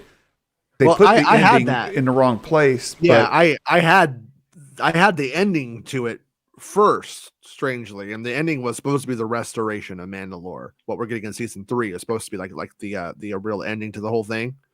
But why they put it where they put it is still very strange, and I think that it was day one of trying to make these shows talk to each other and trying to make things that happen in this show affect this show. I think it's the one where you're just like, but that's what you decided to, like, you decided to put the most important moment of the first like 2 seasons in the Boba. It's like, that's not how this is supposed to go. That's not how you do this. I agree. And we've got this interesting convergence that Meg is on point about, right? We have this Paper Moon story that kind of ended, and it's converging with the restoration of Mandalore. The story's moving that direction. What does Grogu add to that story? And it says here that's going to be as Din and Grogu continue their journey together. Well, the movie already ended. Where does that story go? Like in the movie, Paper Moon, or in what's the other remake of it? We're moving into the plurality of the story with the Mandalorian in the third season. Like it no longer does the title mean Din, even though this plot synopsis says that. We're starting to move into the Mandalorian being the people, all of them, and the reuniting. So Grogu, it's not, the story is no longer the story of the season from what we think we know. It's no longer about a father and son, which is what this is selling, I think inaccurately to some degree. But it's about the people coming together, and now Grogu is just one of that tribe, if you will. And so it's going to, it's not like their story, it's their people's story now. The first two seasons are Paper Moon with the Boba Fett caveat. And then after that, now we're into basically like the Clone Wars season 3 Mandalorian stuff or whatever it was, 3 or 4. Right. But yeah. Well, someone said in the comments that I'm in a negative mood, but I'm really not. Mhm. I'm just trying to think logically, like where does Grogu's story go now that he's back with Din? I think if they want to do the restoration of Mandalore, continue the Star Wars Rebel stuff with Bo-Katan and Sabine, do that away from Grogu and then bring Grogu back into the story. Because if he's just going to be tagging along, make cute baby sounds, I mean, why is this a character we should actually care about when seasons 1 and 2 set up such a cool story for him? Well, this raises another a good point, and I think it was dropped after season 1. And it was a thread that I was really following. In season 1, it felt to me like there was more than one bounty out for Grogu. Like we had two people, or at least two factions looking for him. And that kind of got dropped along the way, or was never followed up on. Could we have another situation where somebody's still after him, where they're after him, that raises the tension there? Because that was the tension. Like somebody's trying to get him. That's what made Din go back and get him to decide, okay, I've got to take this kid along with me. We finished Paper Moon, but I think it's a valid concern. Like, what is Grogu's role in the story? Like we see what Din's role in the story is, and we see where Bo-Katan is in, and he's a Highlander, factions of Mandalorians. Right? He's like a Highlander. He's going to grow up to be like 20 years old, and then Din is going to die. And if they do this story, Din dies, then he's like, why am I here? And then he's like, he was supposed to be a Jedi and he didn't pick it up. But by the time this happens, we are in the sequel. Kylo Ren has already killed the Jedi Order, Luke Skywalker, which he doesn't have to die now because he wasn't a part of it. So you do end up with him hitting maturation right as the new Rey goes to start a new Jedi Order. I think they follow it through to Din's death and their bond. And once it naturally comes to an end, he has to learn to let go. And in learning to let go, he can actually go become a Jedi now, because that's the problem. You can't have somebody become a Jedi who can't let go. If you can't let go, then that's when you run into those superhero era attachments that make you a monster. He will have to have learned that by then, and that he's going to outlive his human companions. And so I kind of think that's what they're going to do, because I don't think they're going to let go of the character in the big picture. And being a Jedi is more valuable to the franchise than him having an adorable mech suit with a little Boba Fett helmet on at some point. Right. I think you're right on the long term. For season 3 of The Mandalorian, Meg's concern is valid, though. Like, what does Grogu add to the story other than the cool or terrible, whichever way you want to look at it, mech based suit? On the mech, he's in the hero's journey part of the learning to fight of the adult role models who teach him how to be the warrior he needs to be, which again, like in A New Hope, is when he's with Han and when Luke is with Han and Obi-Wan, and those lessons that he learns from them. That's where he's at. And if we want to look at it in a macro sense, I think that's kind of what it's gonna be, because he's already like in the last part with Luke, he refused to call, The call was to Right. go and become a Jedi. He refuses the call. What is the consequence of that refusal going to be? And that's something that we don't know what that story is, but that has to be coming. It should come this season, but maybe it won't, but it really should. There should be a huge consequence for it. So, yeah. I was looking for Dawn's comment before I saw. So, what do you think of my comment before? I'm scrolling up to find it. Dawn, or Dawn, just place it again, and that'd be easier at this point. Just pose your question again, and I'll look at it. So he and Grogu continue their journey. Season 3 of The Mandalorian, the reclamation of Mandalore. You mentioned before, like the Mandalorian has now become a different term. It's not about Din Djarin, but could it be about Bo-Katan? oh yeah, I think Bo-Katan is like the emerging like character in the series. I mean, based off of the huge plot points, if she's a bit player in this, it's gonna be really strange because it's gonna be like, I don't know, like George Washington is coming. It's like a movie where George Washington is a bit player and he's doing all this stuff, and you're just like this guy and his kid over to the side. Like that's what the story would be, because she's going to like literally bring all these people together and then like lead this army. It's like, I don't know. She's like I don't know if she's like our Joan of Arc. I don't know if I'd say that. But yeah, she's the main one. It's not him. He's not the leader of this whole thing. He's just going to be a warrior in it. But we're following him and his son through it, and his weird little kid. So it's like, yeah, I'm curious as to how much time, actually screen time, that she has. But I suspect she is in it as much as Din is this season. I suspect that's the case. Yeah, I think the Mandalorian could end up being Bo-Katan. Mm-hmm. Like I said, it's Return of the Jedi. What does it mean? Does it mean the return of Luke from the last time we saw him in Empire? Does it mean the return of Anakin? Does it mean the return of all of them? It's the return of Anakin. There's no ambiguity. Well, there was, though. There was ambiguity about what that meant for years until George Lucas cut the story down and then said it's just Anakin now. But originally, though, it's open to it. Like, what does the Last Jedi mean? For the first part of the movie, it means Luke Skywalker. By the end of it, it means Rey.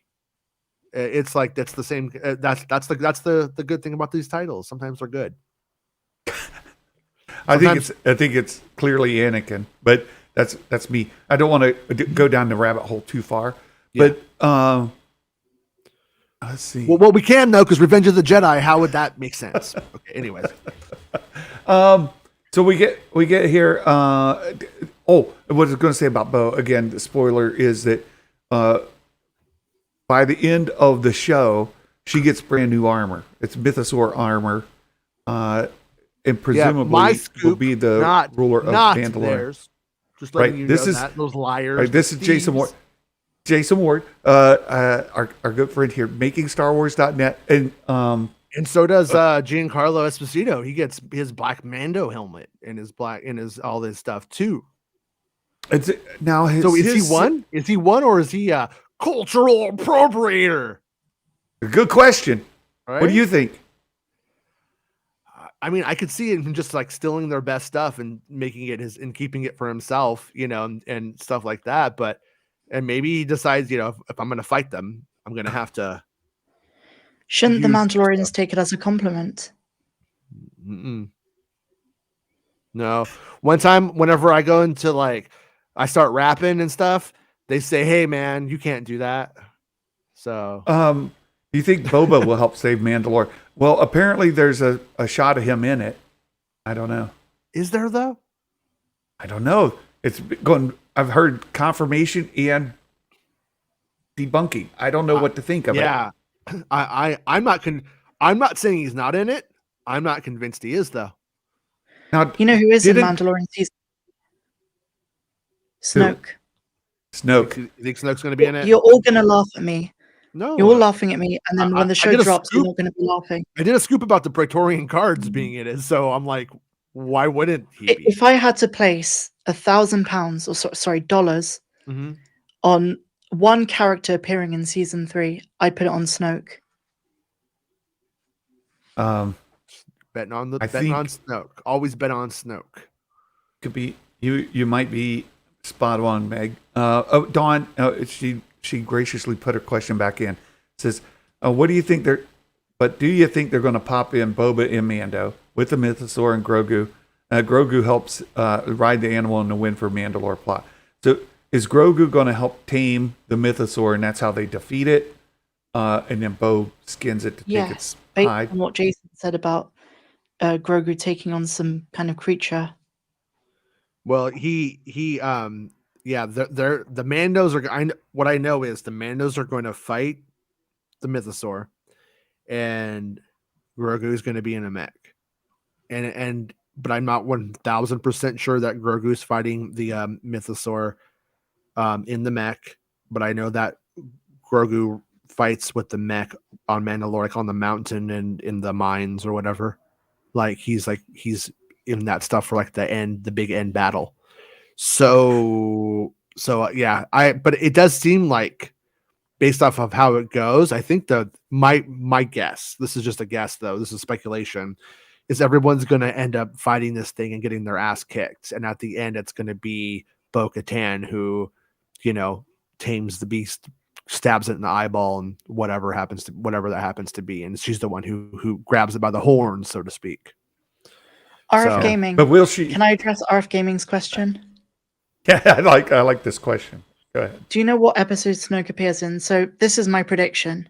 It's going to be a whole season of the Mandalorian crap, and then what's going to happen is the New Republic has like this upcoming threat, and people are like, "Oh, I've heard rumors of this and that," and then the last episode, Chapter 24, which is season 3, episode 8, like the last scene post credits. That's when you're going to see him.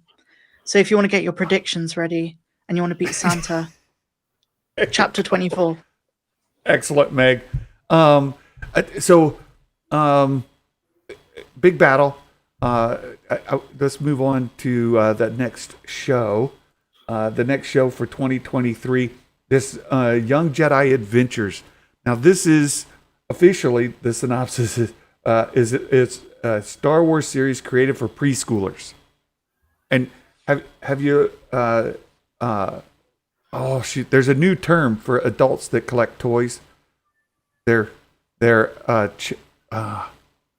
chadults or something like that. They're like child adults. Like Have you Jason. seen that? Like Jason. Yeah. Yeah, let's not do karate in the front yard. This is a Star Wars series created for preschoolers. Look, that's great. That's great. Man, that's the scoop that got away. I wish I had that scoop. That's it. Kidult. That's it. Matt Risman got it. It's a kidult. Kidult.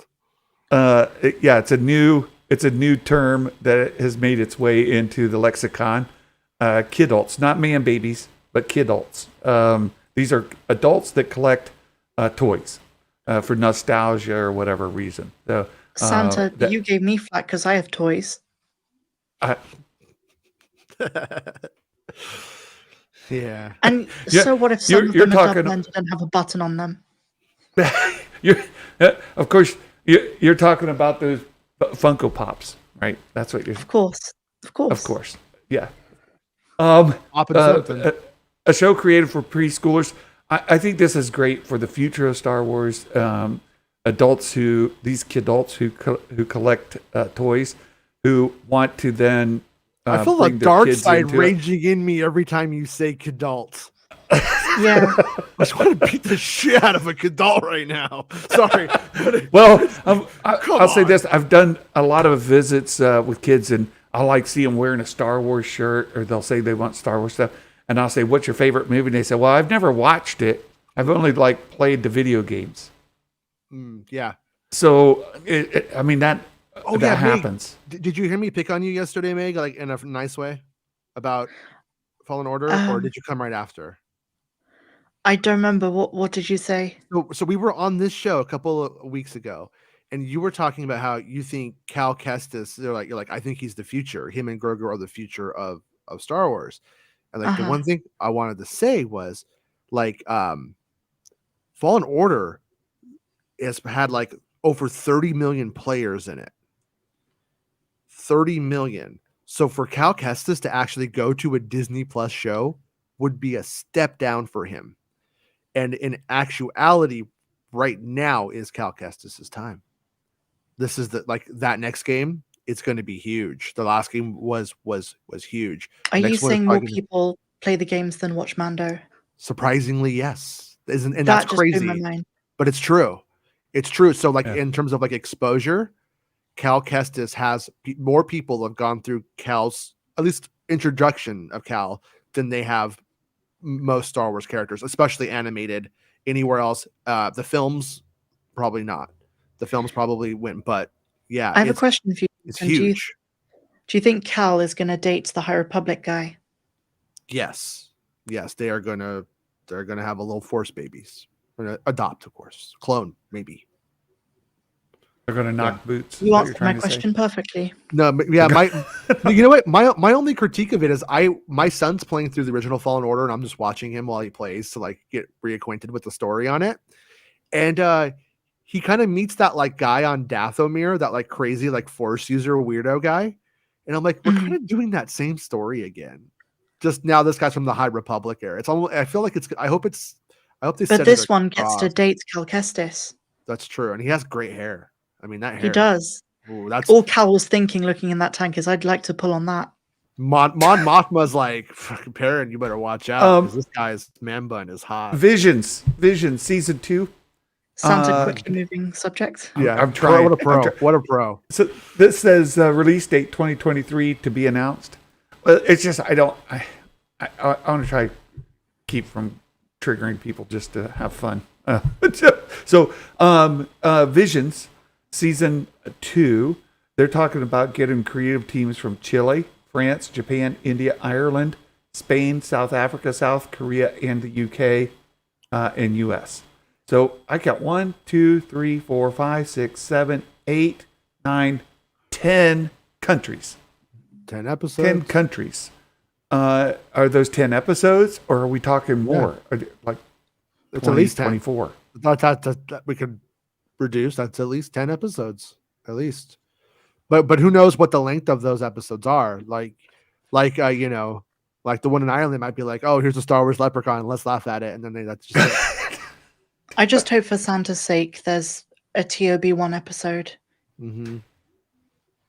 No, thank you. Come on. He's adorable. Look, he's fine for anime, but leave him in anime. He doesn't need to be in Star Wars. I'm good with that. They should bring him into the Mandalorian just for Santa. Oh Lord, I don't need crossovers from anime to no thanks. I'm good. Yeah. But 10 episodes. But this is a TBA release date. If you were to guess a season, winter, which just starts today is the first day of winter. Winter, spring, summer, or fall. Where do you put Visions in 2023? Probably the back end. Yeah, fall. Fall, excellent. So we just don't know, and hopefully we'll get more about how many episodes is involved to each of these studios. Who are the studios? First of all, what are they known for, and how many episodes? There was a story in one of the trades that said some of the studios. I think it was the one from Chile was announced, and a South African one was announced. I want to say, but I could be wrong.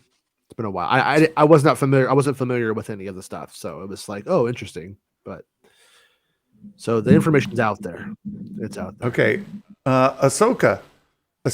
Again, we don't have a release date. Now somebody did the math on this recently. I don't know if it was Meg or somebody else I was watching. Somebody did the math and said normally if you just add things together. Oh, I know. It was the guys at TRB, right? The Resistance broadcast. They just did some math on it. Like typically there's this much time between, but we have no idea when it is. If you were to take this math and add it to that, then it would be this date. And they came up with a late summer date for Ahsoka, like in August. and then that put the next show, Skeleton Crew, like December 7th or something like that. Yeah, I was going to say December 36th. Yeah, so I mean, just barely fits into 2023 for Skeleton Crew. Both of these, neither of them have dates, but presumably with Mando season 3 coming March 1st, then you just add things together. Ahsoka fitting into August, it seems about right. But then the synopsis for Ahsoka I find interesting. It says set after the fall of the Empire. We do that. It's in the Mandoverse era, right? Ahsoka follows the former Jedi Knight Ahsoka as she investigates an emerging threat to a vulnerable galaxy. Jason, you've been talking about this over and over again, but here we have it, like in print. And Meg credited you today when she was talking about this. Thanks, this Meg. fits in line with exactly what you were saying, right? I think so. So. It's an emerging threat to a vulnerable galaxy. We're not talking about a threat to a person or a kind of situation where Ahsoka's life is in turmoil, or Ezra Bridger, she needs to go save him. We're talking about a emerging universe where man Mathma has gone and taken all of the Republic forces down by 90%. Making us vulnerable to the attack by the Chiss. Right. So I like the accent, by the way. Good. But yes, in the era, and we know this from the Aftermath novels and content, Mon Mothma is like demilitarizing the New Republic. Mm-hmm. She's scaling down the military drastically. So therein lies the vulnerable galaxy part, because first of all, it's in turmoil following the Empire's collapse. But secondly, Mon Mothma is intentionally demilitarizing it to take away the threat of another Palpatine Emperor coming back into play. So we have a vulnerable galaxy. The emerging threat has to be Thrawn, these Force users, the Force imbued, magic imbued stormtroopers, that kind of thing, who present a threat to the galaxy. Mm-hmm. And go ahead, Meg, you were going to say something. Just the Light Sisters. Right. Yeah. To what degree does this stuff come into play is a big question. And does that affect Ahsoka, or is that not a thing? And again, this is just my own speculation, and it could be irresponsible speculation on my part. That's the best kind. I keep leaning into it, and you guys keep telling me I'm crazy, but I love it, and so I'm going to hang on to it until it's gone. But I want to think that it's the lost Katana fleet, and or some facsimile of it, right? Some sort of similar lost fleet that Thrawn has found in this new universe that was lost, and now they've gotten these crew members, the stormtroopers that were on it, have been kind of undead, brought back to life through the magic of the dark, the Night Sister tribe or whatever they are. And we have Thrawn with his undead army that are the threat to the vulnerable galaxy. Just based off of like what we have, you have like that kind of concept, or you have Thrawn's ship comes out of light speed with those space wells right into a moon or a planet, hits it really hard. All of his troops are killed. And he's alive. He makes it because he's lucky. And then they resurrect the dead people from his like crash ship or whatever. That's like another way of going about it, maybe. Right, people that were on the what's Thrawn's Chimera? The Chimera. Right, the Chimera. Yeah. Right. Could be the Chimera crew that are the undead army. Yeah. But I just think an emerging threat would be a whole fleet of Star Destroyers, not just the Chimera. Well, that's what I was talking about. He's going to meet. He gets these allies out there. Is what I've been hearing is. So I think these people that are out there, it might be like one of those kind of things where they didn't really know where he was from or what was out there, and now they know, and it's not a good idea. That they know. Like the old idea, like, do we send transmissions out into space? Who's going to answer the call? Like, once we do that, is it going to be good? Is it going to be bad? And I think in this instance, it's not going to be good.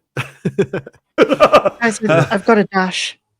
Okay. Thank you so much, Meg. Thank I you appreciate so you much hanging for out having for me. so long. And thank you, everyone, for watching. Bye, All right, Meg. take care. Take care, my friend. Thanks. All right. So that's my irresponsible speculation on it, that we could get a lost fleet. Yeah. And it would tie into a more adaptation of Heir to the Empire. Not a direct adaptation, but borrowing some parts of it to be this emerging threat. Or like, what if it's like that kind of concept, but like, what if like Star Destroyers had been going out there in exploration, trying to find resources for the Empire for like years and just never came back. And every single time, like they destroyed it. And there's this whole graveyard with them and they bring them all back. You know what I mean? With using the magic or something weird like that. That's like, what exactly. But that's also just speculation on my part. I don't know. I have every reason to believe that these are resurrected people though, but right. It may not be the Katana fleet, but it's some graveyard of destroyers that have like an undead crew, that have been brought back to life through the dark magic of the Night Sister type beings that Thrawn allies with, or it could just be the Night Sister beings that have allied with Thrawn, and they add a Force presence to Thrawn's Chimera that is an emerging threat. Who knows? But that's the speculation. But that ties in as well. So this is interesting as far as like timing goes. So we get Ahsoka, we get this new part of the galaxy, a new universe, as you have kind of put it, like that exists. Yeah, I'm always trying to like figure out how do you explain this to people like without saying it the wrong way. It's not like an alternate dimension. It's just a completely different place that they either didn't know existed or is like unexplored to them, but there's civilization out there and there's other powers out there that they like we've got the core worlds, we got the mid rim, the outer rim, we've got the Chiss space, right? We've got the unknown regions, we've got like all these other areas that are outside the outer rim, and this is presumably something that's beyond that or part of that. Yeah, they're like Europeans thinking that they're going to India and discovering North America.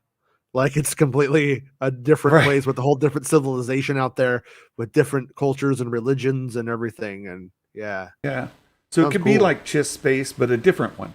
It's not Chiss space, but it could be something like that, which is where these Night Sisters were exiled to or originated from, and they have a different understanding of the Force and utilization of it that is called magic, where we might have Night Sisters, and as Meg brought up, Light Sisters, which may influence how Ahsoka becomes like Ahsoka the White. She becomes some sort of light sister in that journey.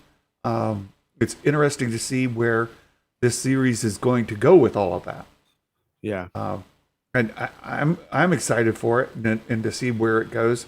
But it leads us to this other series, the Skeleton Crew, and it's just the ordering of it, right? So Ahsoka goes to this area. She finds this area of space. She finds these Night Sister, Light Sisters, Thrawn, Ezra, this emerging threat to the galaxy. And then along comes the Skeleton Crew. The Skeleton Crew. Meanwhile, Mando season 3 has been about the reclamation of Mandalore. Mandalorians coming back together as a people, a self-governing type of people with a new leader. Mando 3. Ahsoka, emerging threat. Skeleton Crew. They go to this same area where Ahsoka is. Following Ahsoka. Could this be seen as like an Ahsoka season 1.5? It could be, but I don't think so. Because they're going to encounter Ahsoka along the way. At least rumors are, right, that Ahsoka is going to be in Skeleton Crew. Right. Yeah, it would be. I can't say exactly how these things cross 100%. There's a couple of things I can't say yet that I just don't want to release into the wild because it'll help fakers or whatever if I was to do it, like contaminate the purity of the info, if you will.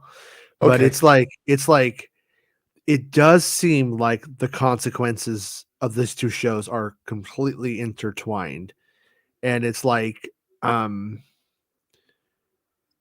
yeah, they're like out like in like a new place and all of this stuff. There's been rumors like fan rumors that it's like Lore Santeca, but I will say that rumor is super fun, and that would be super fun if he was Lore Santeca.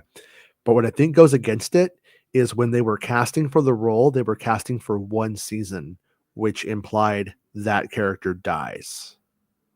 Jude Law is who Jude Law's character. Of. That's what, yeah. And I would say, so it implies his death, but also things could have changed once they got Jude Law. Like when they're just looking at local LA actors, for the part, yeah, you're going to die. And then the kids will have to go on without you next season. But once you get Jude Law, it might be, well, okay, now we're in a different environment. And there's always a possibility for it. It was like, yeah, now you're going to be Loa Santeca. Like they could have done that. That's totally possible. But if we go with the original intention, it wouldn't seem like that theory would actually connect to what we heard in the production early on. But yeah. That's also they also might just be irresponsibly only paying an actor for one season, and they're going to live, and then they get to renegotiate for a bunch of money if it's successful. And usually they're smarter than that. They usually don't do it that way. Again, irresponsible speculation. This is Santa being completely irresponsible. Yeah. 100% understand this is just out of my own ignorance or fan dreams. Might we borrow a character from Heir to the Empire who is a pirate-ish kind of character of sorts who learns about the Katana fleet and is involved in the core of that story?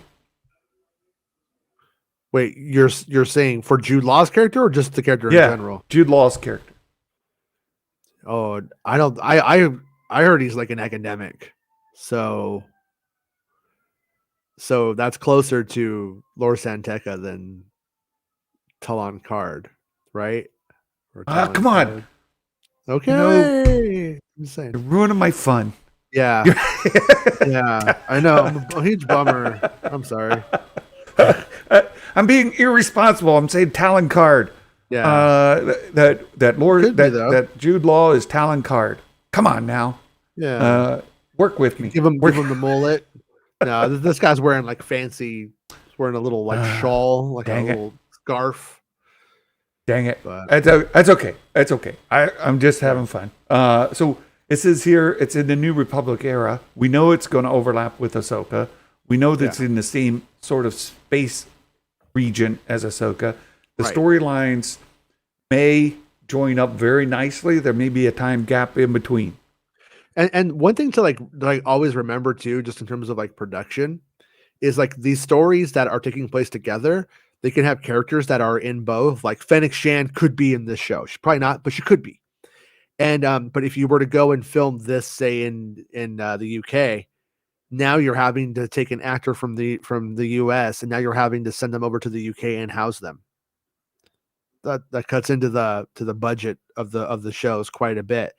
So chances are you're going to see the shows that are made in the UK not connected to these shows at all, and the shows out here are all connected because they can be. I kind of think that's a big thing. Like Bix probably isn't going to show up in these shows. That's not necessary. Well, okay, Bix could because she's actually in America. But you see what I'm saying, though? Like, native people are probably pretty much stay like where they're from. They're not going to want to import actors on the TV budget when they're trying to keep the budgets down low, unless it's like Jude Law, like the main character. But walk-on parts, stuff like that, less likely, I think. But Skeleton Crew and Ahsoka were in the same. They were filming. This made things really confusing at times. Like they're in the same. Yeah, they're not in different continents, right? No. So the overlap here could be more. My question is, and again, I'm journeying into the space you don't want to talk about, but I'm going to ask it just to make it really clear. If Santa asks, I'll answer it. No, you won't. Okay. Please don't. If you shouldn't. Okay. If the end of if there's a time gap between Ahsoka and Skeleton Crew, or if there's some overlap or complete overlap. Yeah. So I think there's some overlap, but what makes it confusing for me is Ahsoka's story itself appears to me at this point. This could be wrong, but it appears to me at this point, the show starts before Ahsoka's appearance in The Mandalorian. And then so that there's going to be some stuff that's going on before it. And then we move beyond it. Like, I think like her being with Luke, I'm making this up, might be in between episodes 3 and 4 that she's with Luke talking about Grogu. The call from Grogu comes in between episodes that she's going out to this different place. Like there's definitely room in some of the stories, it seems like, for that kind of interwovenness. But I don't know 100%. So that's why if I had that, it'd be a great story. Like, here's where episode 3 of Ahsoka takes place. Like, it goes right in, you know what I mean? Like right in between. Well, that's why I'm like, like we had Mando season 2 and Book of Boba Fett, and then one bled into the other in the middle of it. Yeah. Ahsoka and the Skeleton Crew might have the same sort of correlation between them. Right. And that's, trying to figure out where that is. We're certainly excited to see it. Right. And so I'm just going to say, like, if you are looking forward to Mando ties into Ahsoka ties into Skeleton Crew. Mando, Ahsoka, Skeleton Crew will tie into season 4 of The Mandalorian, where we're headed. Yeah. Right? Like right now, like I said, it's all a bit hazy, but there's sort of some smoke there. So I know there's some fire to this right here. And it's like, I agree with the kid's adventure in Skeleton Crew is going to relate directly to where we're going to pivot to after that, which is going to be Mandalorian 4. It really seems like we're building up like in the MCU, where we had this end game kind of build up, where all of these are going to culminate together.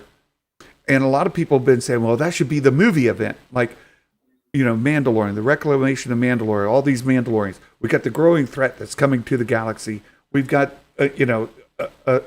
all of these stories culminating in a big galactic showdown. Yeah, and that's just because they saw the Avengers and they saw like how the Avengers made money and how that like worked. I'm not against it. Like, if they were going to do that, I'd be like, cool, do that. But once again, like, that's what I always fight with Rob. Like, Grogu should be on the big screen, but that's because you prioritize film over TV. You think it's graduating, but that's not how they're looking at it. They want it to be a big event on Disney Plus. The stuff that they're doing for Disney Plus is for Disney Plus. So I'm, you know what I'm, you know what I'm saying? Like, I don't see how that's necessarily like for Disney Plus itself taking the movie off into, it's like, well, I guess you would get the movie eventually on Disney Plus 45 days later. So there is like that kind of like synergy there or whatever. I hate that word. It sounds so dumb, but it is what it is. And so, but I also like it, like what is the point where fans keep losing the thread with the cinematic side of things? What is the advantage to putting something in the theater? And the only advantage to you, a Star Wars fan in 2022, moving into 2023, is the visual effects can be beyond anything that you would do on Disney Plus. That's the only reason why I want Rogue Squadron as a film and not a TV show, because the X-Wing fighter stuff is only going to be, it's going to be here on Disney Plus, whereas it could be here on a film. But with the story that we're having, nobody has told me a reason where I'm like, well, that needs to be theatrical. That's big screen, baby. Like, why? You want, and it could be like, it could be 8 episodes of this huge thing of all this stuff coming, 8 episodes of all this stuff coming together in a whole new series that's like Star Wars War, you know, and all of the characters from all of the shows are in that one thing for 8 episodes. That's like a huge thing right there that people would go crazy for.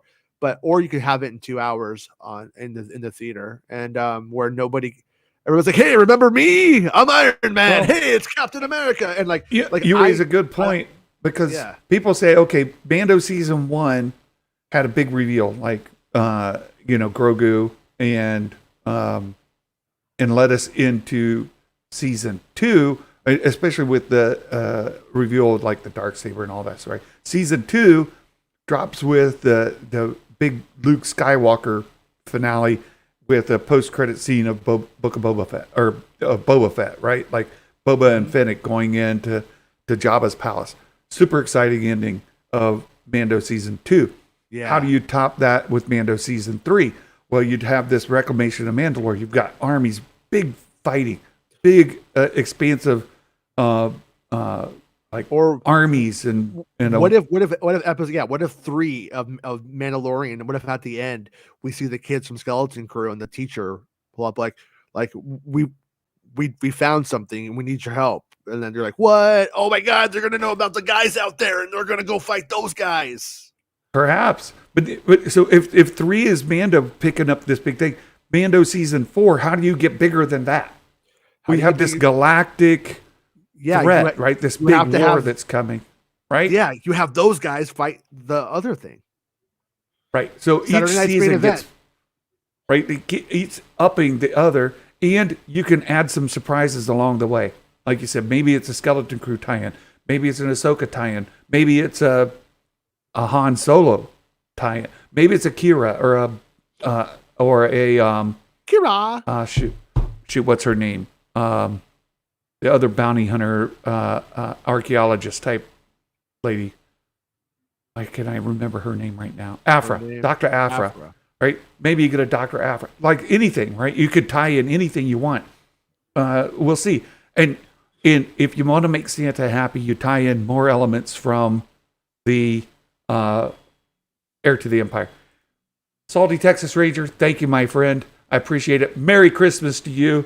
You guys have a great day. I appreciate it. More like I know some folks Texas Ranger, am I right?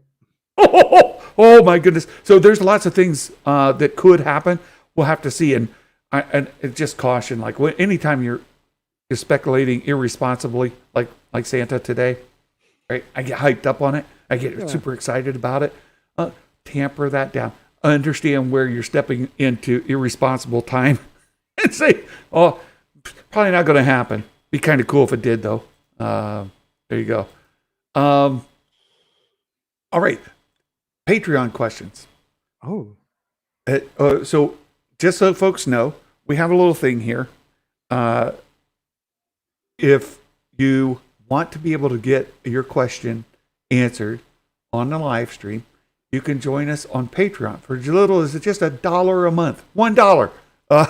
And it really helps. $1 a month, you can feed a Santa. You can. It can Santa do off the street. fantastic things for the channel. It helps fund this little hobby that I have and running this channel.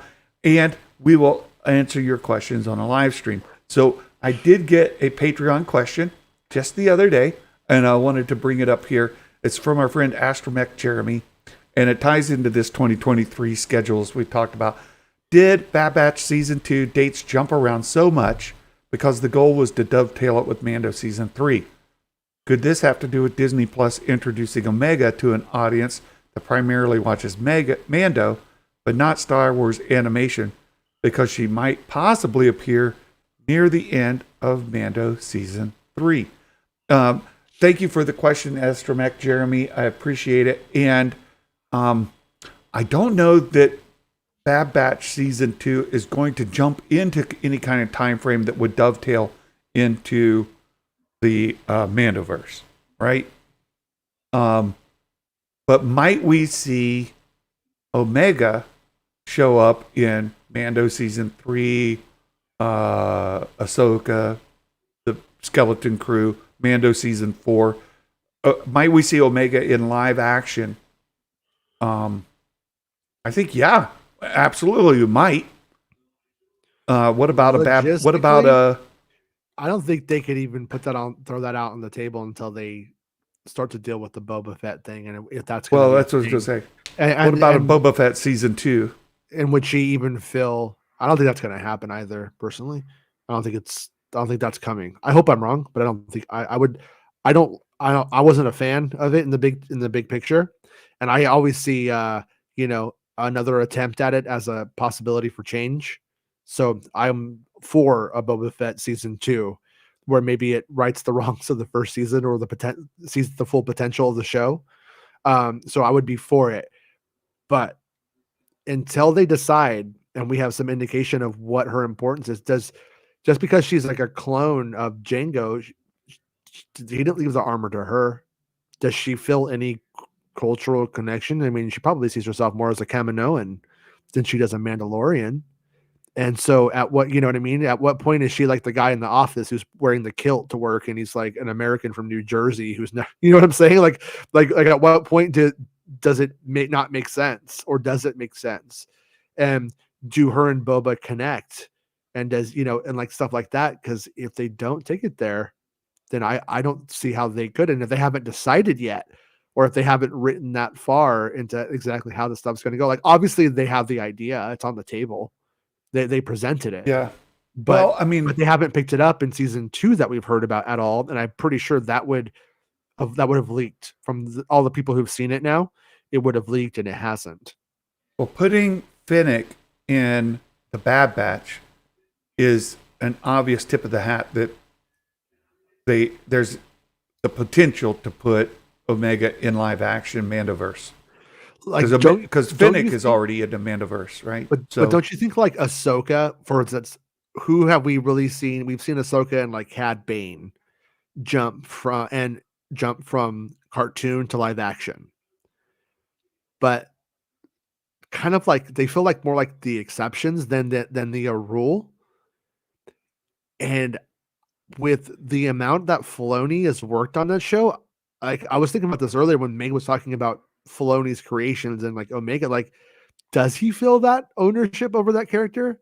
Is he infatuated with her?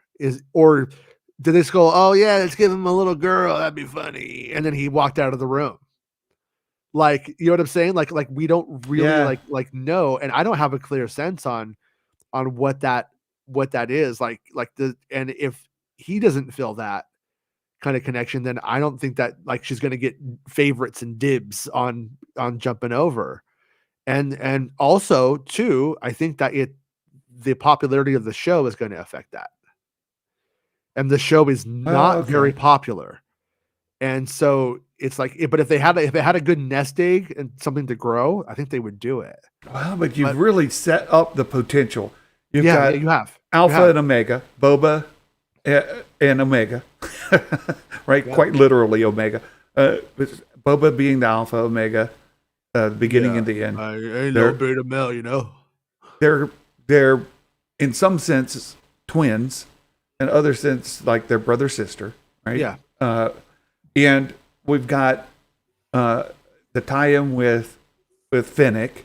We've got everything set up to bring Boba and Omega together at some point. And I think, why would you make that strong of a connection and not complete it? As you said before, like the Chekhov's gun thing, right? Like, why do you put it there if you're not going to follow up on it? Why put, I mean, you could have added the young character in there without her having that tie to Boba. But you've made it so strong now that to not pay it off would be a disservice to the fans, I think, in my opinion, right? Like, it's really a big letdown for fans who have been kind of brought into that story and who are following it. Popular or not, right? You've got a bunch of fans who are aware of it now. And if you don't follow up on it, it seems like a terrible, terrible thing. We need to see where that goes and see Omega and Boba have some sort of connection. And if that's going to be in Bad Batch Season 3, if there is one, or if it's going to be a live action Boba Season 2, if there is one, or it's going to be some other show. Like, where do we get that payoff and when? Right. To me, it's but let me ask you this though. I mean, or is the perspective off? Is the perspective that it like going to live action is payoff? Because on one hand, like how I was talking about Cal Kestis, like everybody's like, oh, like when's Cal going to graduate? It's like Cal's got the bigger audience right now. Cal's actually winning as a character, and in terms of the public consciousness. And he's thriving there. Why take him out of where he's working? Why, if it ain't broke, why fix it? And so on one hand, like I don't know if we ever have these stories pick up. But that's also the thing with Star Wars that's sort of like, man, is they could go and put a line like that in the show and then never pick it up and then put it in a comic book and be like, yo, don't do the comic books. And it's just like, yeah, but I want it dealt with where you introduced it. That's kind of how I feel about it. I actually don't want it dealt with in live action. I would prefer it be dealt with at first in the Bad Batch series in that world, in that universe, in that plot thread, because if you're into it, that's where you're watching it. I once again, I also disagree. I agree with the shows talking to each other and crossing over. I disagree with putting Grogu coming back to Din in the Boba Fett show, because that was a bigger point that belonged in the Mandalorian. Yep, I'm with you. I'm absolutely with you, my friend. Well, thank you. We have the Mike Porter dad joke of the day. Yes. And I remembered this time, and Mike Porter's on he's on a Christmas theme he's got going. Okay. And so we have, I altered the question just a little bit for the payoff, but his dad joke: what do bakers make at Christmas time? What do bakers make at Christmas? Frosting the dough man. Oh, man.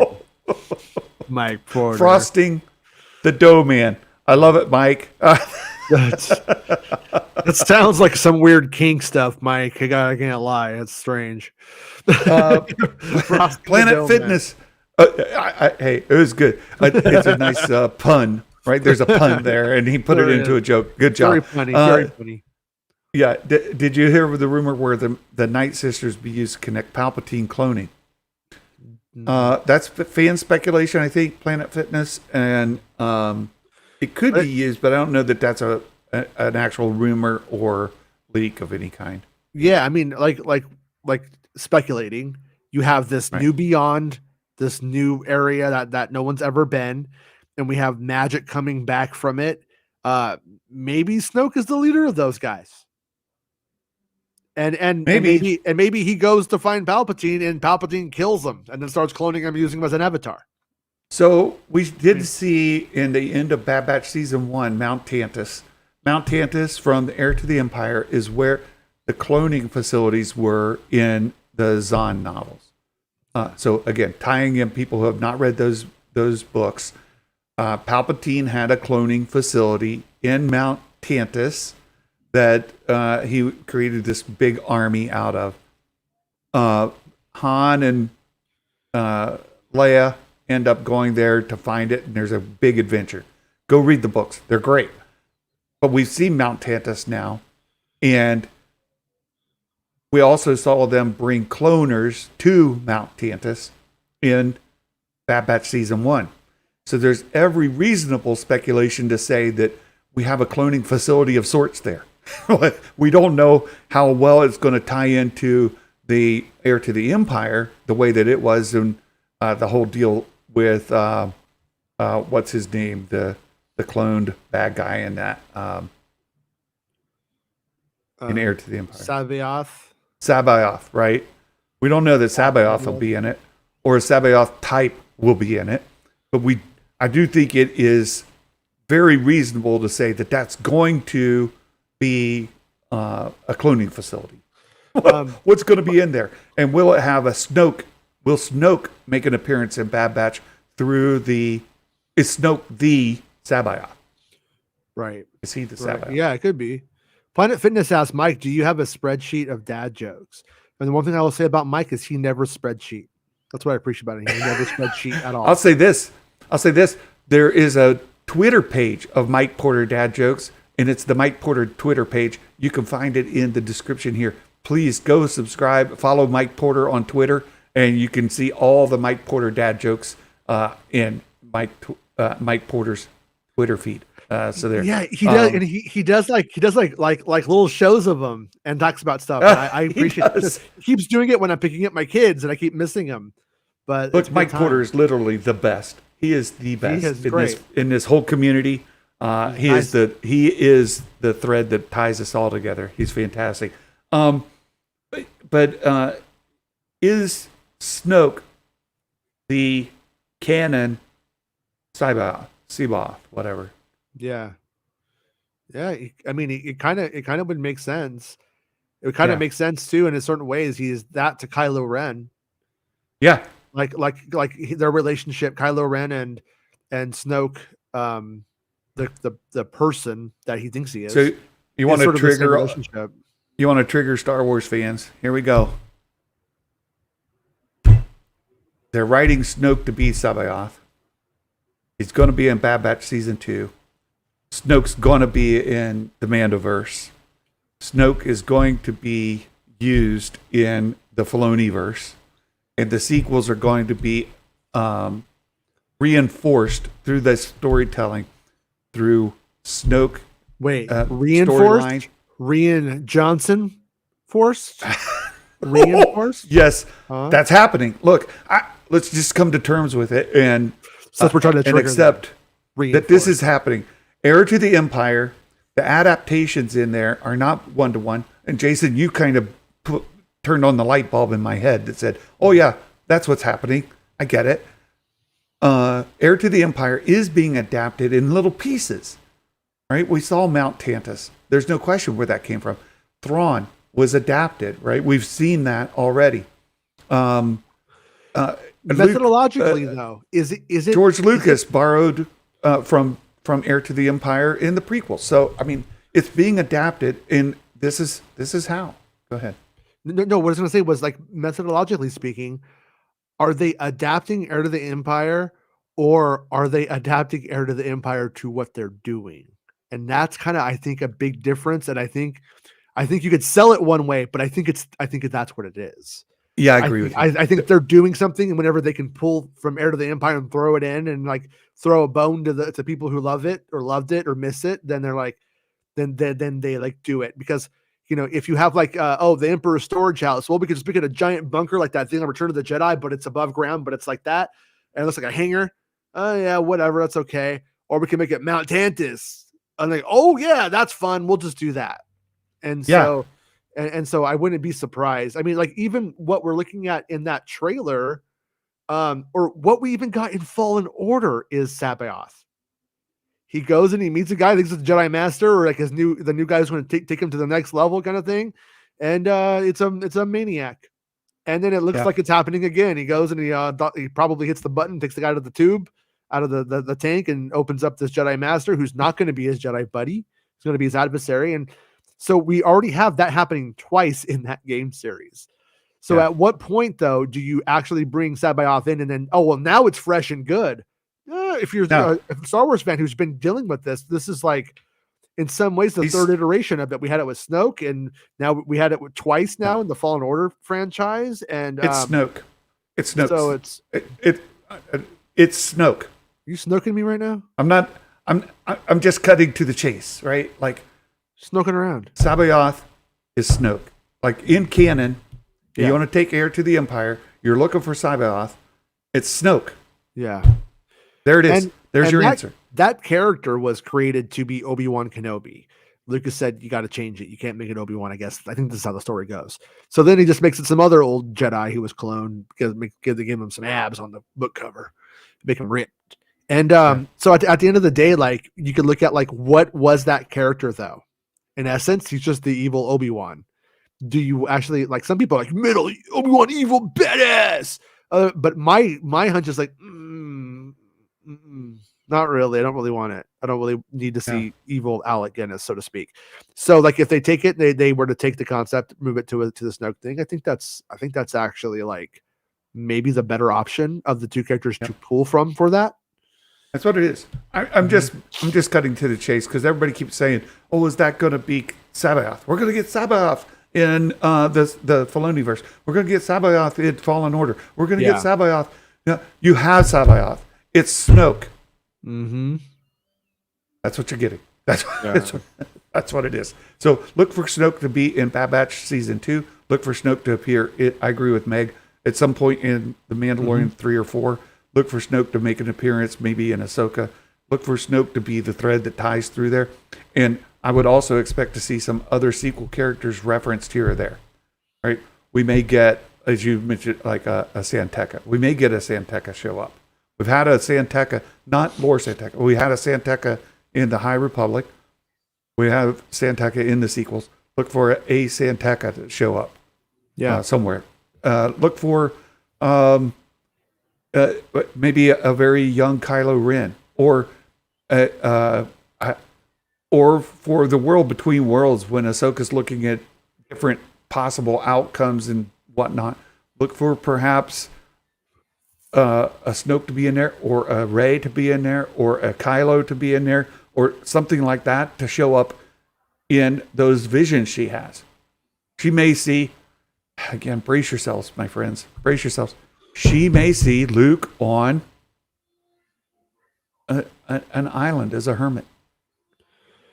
Yeah, it's going to happen. When you get to the world between world stuff, and she's seeing all the possible outcomes, she might see.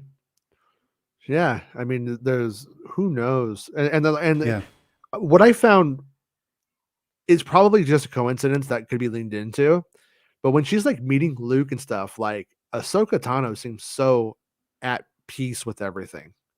She seems like she has made like amends with the universe. There doesn't really seem to be any bitterness or any like expressed regret. In fact, she's like happy to see Luke reminding her of Anakin and stuff like that. So if it does go where the series is kind of running before it, maybe this is why we end up getting that sort of serene acceptance of the world, that Ahsoka Tano has. I don't know. Yeah. And Arya said, what are Vader's lines in Ahsoka? Look, there's another thing going around about retconning the Return of the Revenge of the Sith. Retconning Revenge of the Sith. That's not happening. Look, there's a little scene in there where Ahsoka sees, if she'd stayed in the Jedi Order, that she would have encountered Anakin on Mustafar. Yeah, that's not going to be brought into, and like that ending is not going to be replacing the other. It's an alternate where she sees that he still becomes Darth Vader. But it's also her able. That's how she drops the regret, I think, of walking away. All of the stuff that happened, she could put on her own shoulders. All of this happened because I left. I left my friend, my master, my dad, my brother, and then all this bad stuff happened because I left. Like, she could view it that way. And then in seeing that, she's like, oh, you know what? I was actually spared of having to cut off his arms and legs because he's a child killer. You know what I mean? And we're not going to see her, like, this isn't about putting a female character in replacement of a male character or a person of color in place of a side gender male, right? This isn't what it's about. No. It's just about showing that Ahsoka's destiny still results in the events that happened, and that I don't It's Marvel expect guys is what it is, right? It's Marvel people that have been living in the multiverse stuff in the last like couple of years, misunderstanding what this means, right? Right. Does That's that track? exactly it. It does. It does. We don't have a multiverse, and it's not going to result in changing anything. What exists is going to exist. We're not replacing Revenge of the Sith. We're not retconning Revenge of the Sith in any way. This is not going to change Revenge of the Sith, my friends. Revenge of the Sith is still going to be intact for you as canon at the end of the day, and so are the sequels. Like The best way to like view it is how Yoda describes visions. He's like, yeah, you'll see, old friends long gone. Like he talks about what you're going to see in visions, the visions that Luke is having. But they don't show us the visions in Empire, and they didn't really have the narrative devices down about how they would handle it in the episodic films yet. So what you end up with is this world between worlds is just a way of showing us the visions without people going and then cutting away to something. Instead, They're like, how do we experience it with the main character where we're still tracking our main character? And that's essentially what it mostly is. That's what it is. I wouldn't expect it to be a 20-minute sequence or a 15-minute sequence or a 10-minute sequence. I would expect it to be less than 5 minutes. Like I'm expectations. expecting it to be a couple of shots. Yeah, me too. I think it's going to be maybe like 5 seconds, 30 seconds. Right? Yeah. Expect it to be under a minute, my friends. Like, don't think that you're going to see the entire sequence on Mustafar, like the Kenobi and Anakin like dueling all the way through Mustafar. No. Don't expect that at all. You're going to see like a little 20-30 second clip of her doing this battle with him and saying, you've betrayed me or something. I don't know. And we're probably going to be cutting back to Ahsoka going like, yeah, and then it's going to move on. Yeah. And so don't expect that to get retconned. And there's more stuff. There's more stuff than just that, for the record. Right. Expect it to be same thing as the Rebels World Between Worlds stuff, right? Like, expect that. Like, that's same what directors, I think. Right. Yeah. So. Yeah. All right. Well, look, this has become a mega stream. This is really, really long. So mega, we lost Meg. Meg had to jump off. We did. So mega.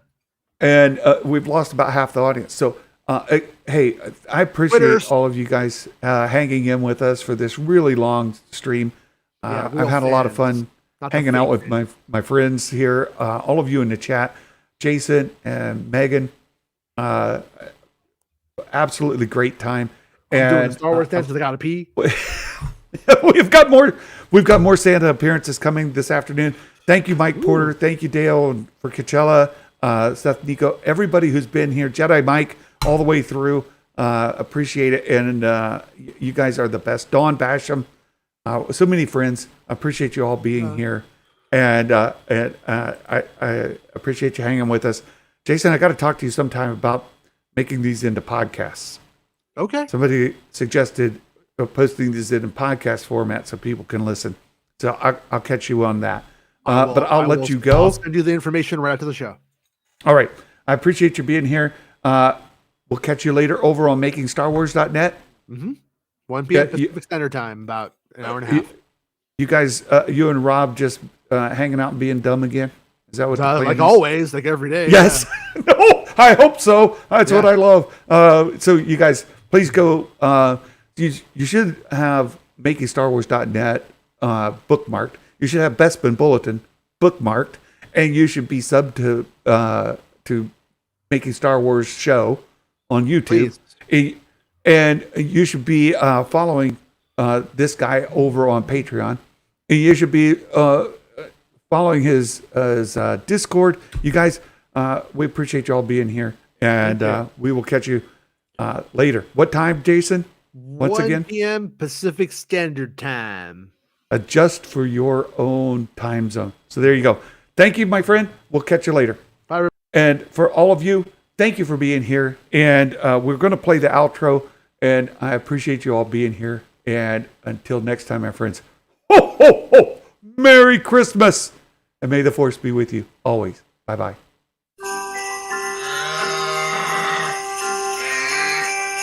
Ho, ho, ho, ho, ho, ho, ho, ho, ho. Hot dang!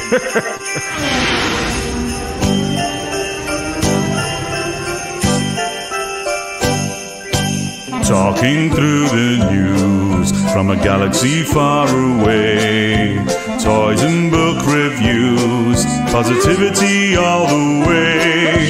Come and join the fun, subscribe and like away. Movie news and show reviews, it's like Christmas every day. Oh, Star Wars Santa, the Star Wars Santa show. Oh, what fun it is to chat on the Star Wars Santa show. Oh, Star Wars Santa, the Star Wars Santa show. Oh, what fun it is to chat on the Star Wars Santa show. Ho, ho, ho, ho, ho, ho. Hot dang, ladies and gentlemen, you're in for a treat tonight on the Star Wars Santa show. He can feel your presence. So join the chat, loosen up and have some fun with Star Wars Santa. I see it, Wes. Good work. Talking through the news from a galaxy far away.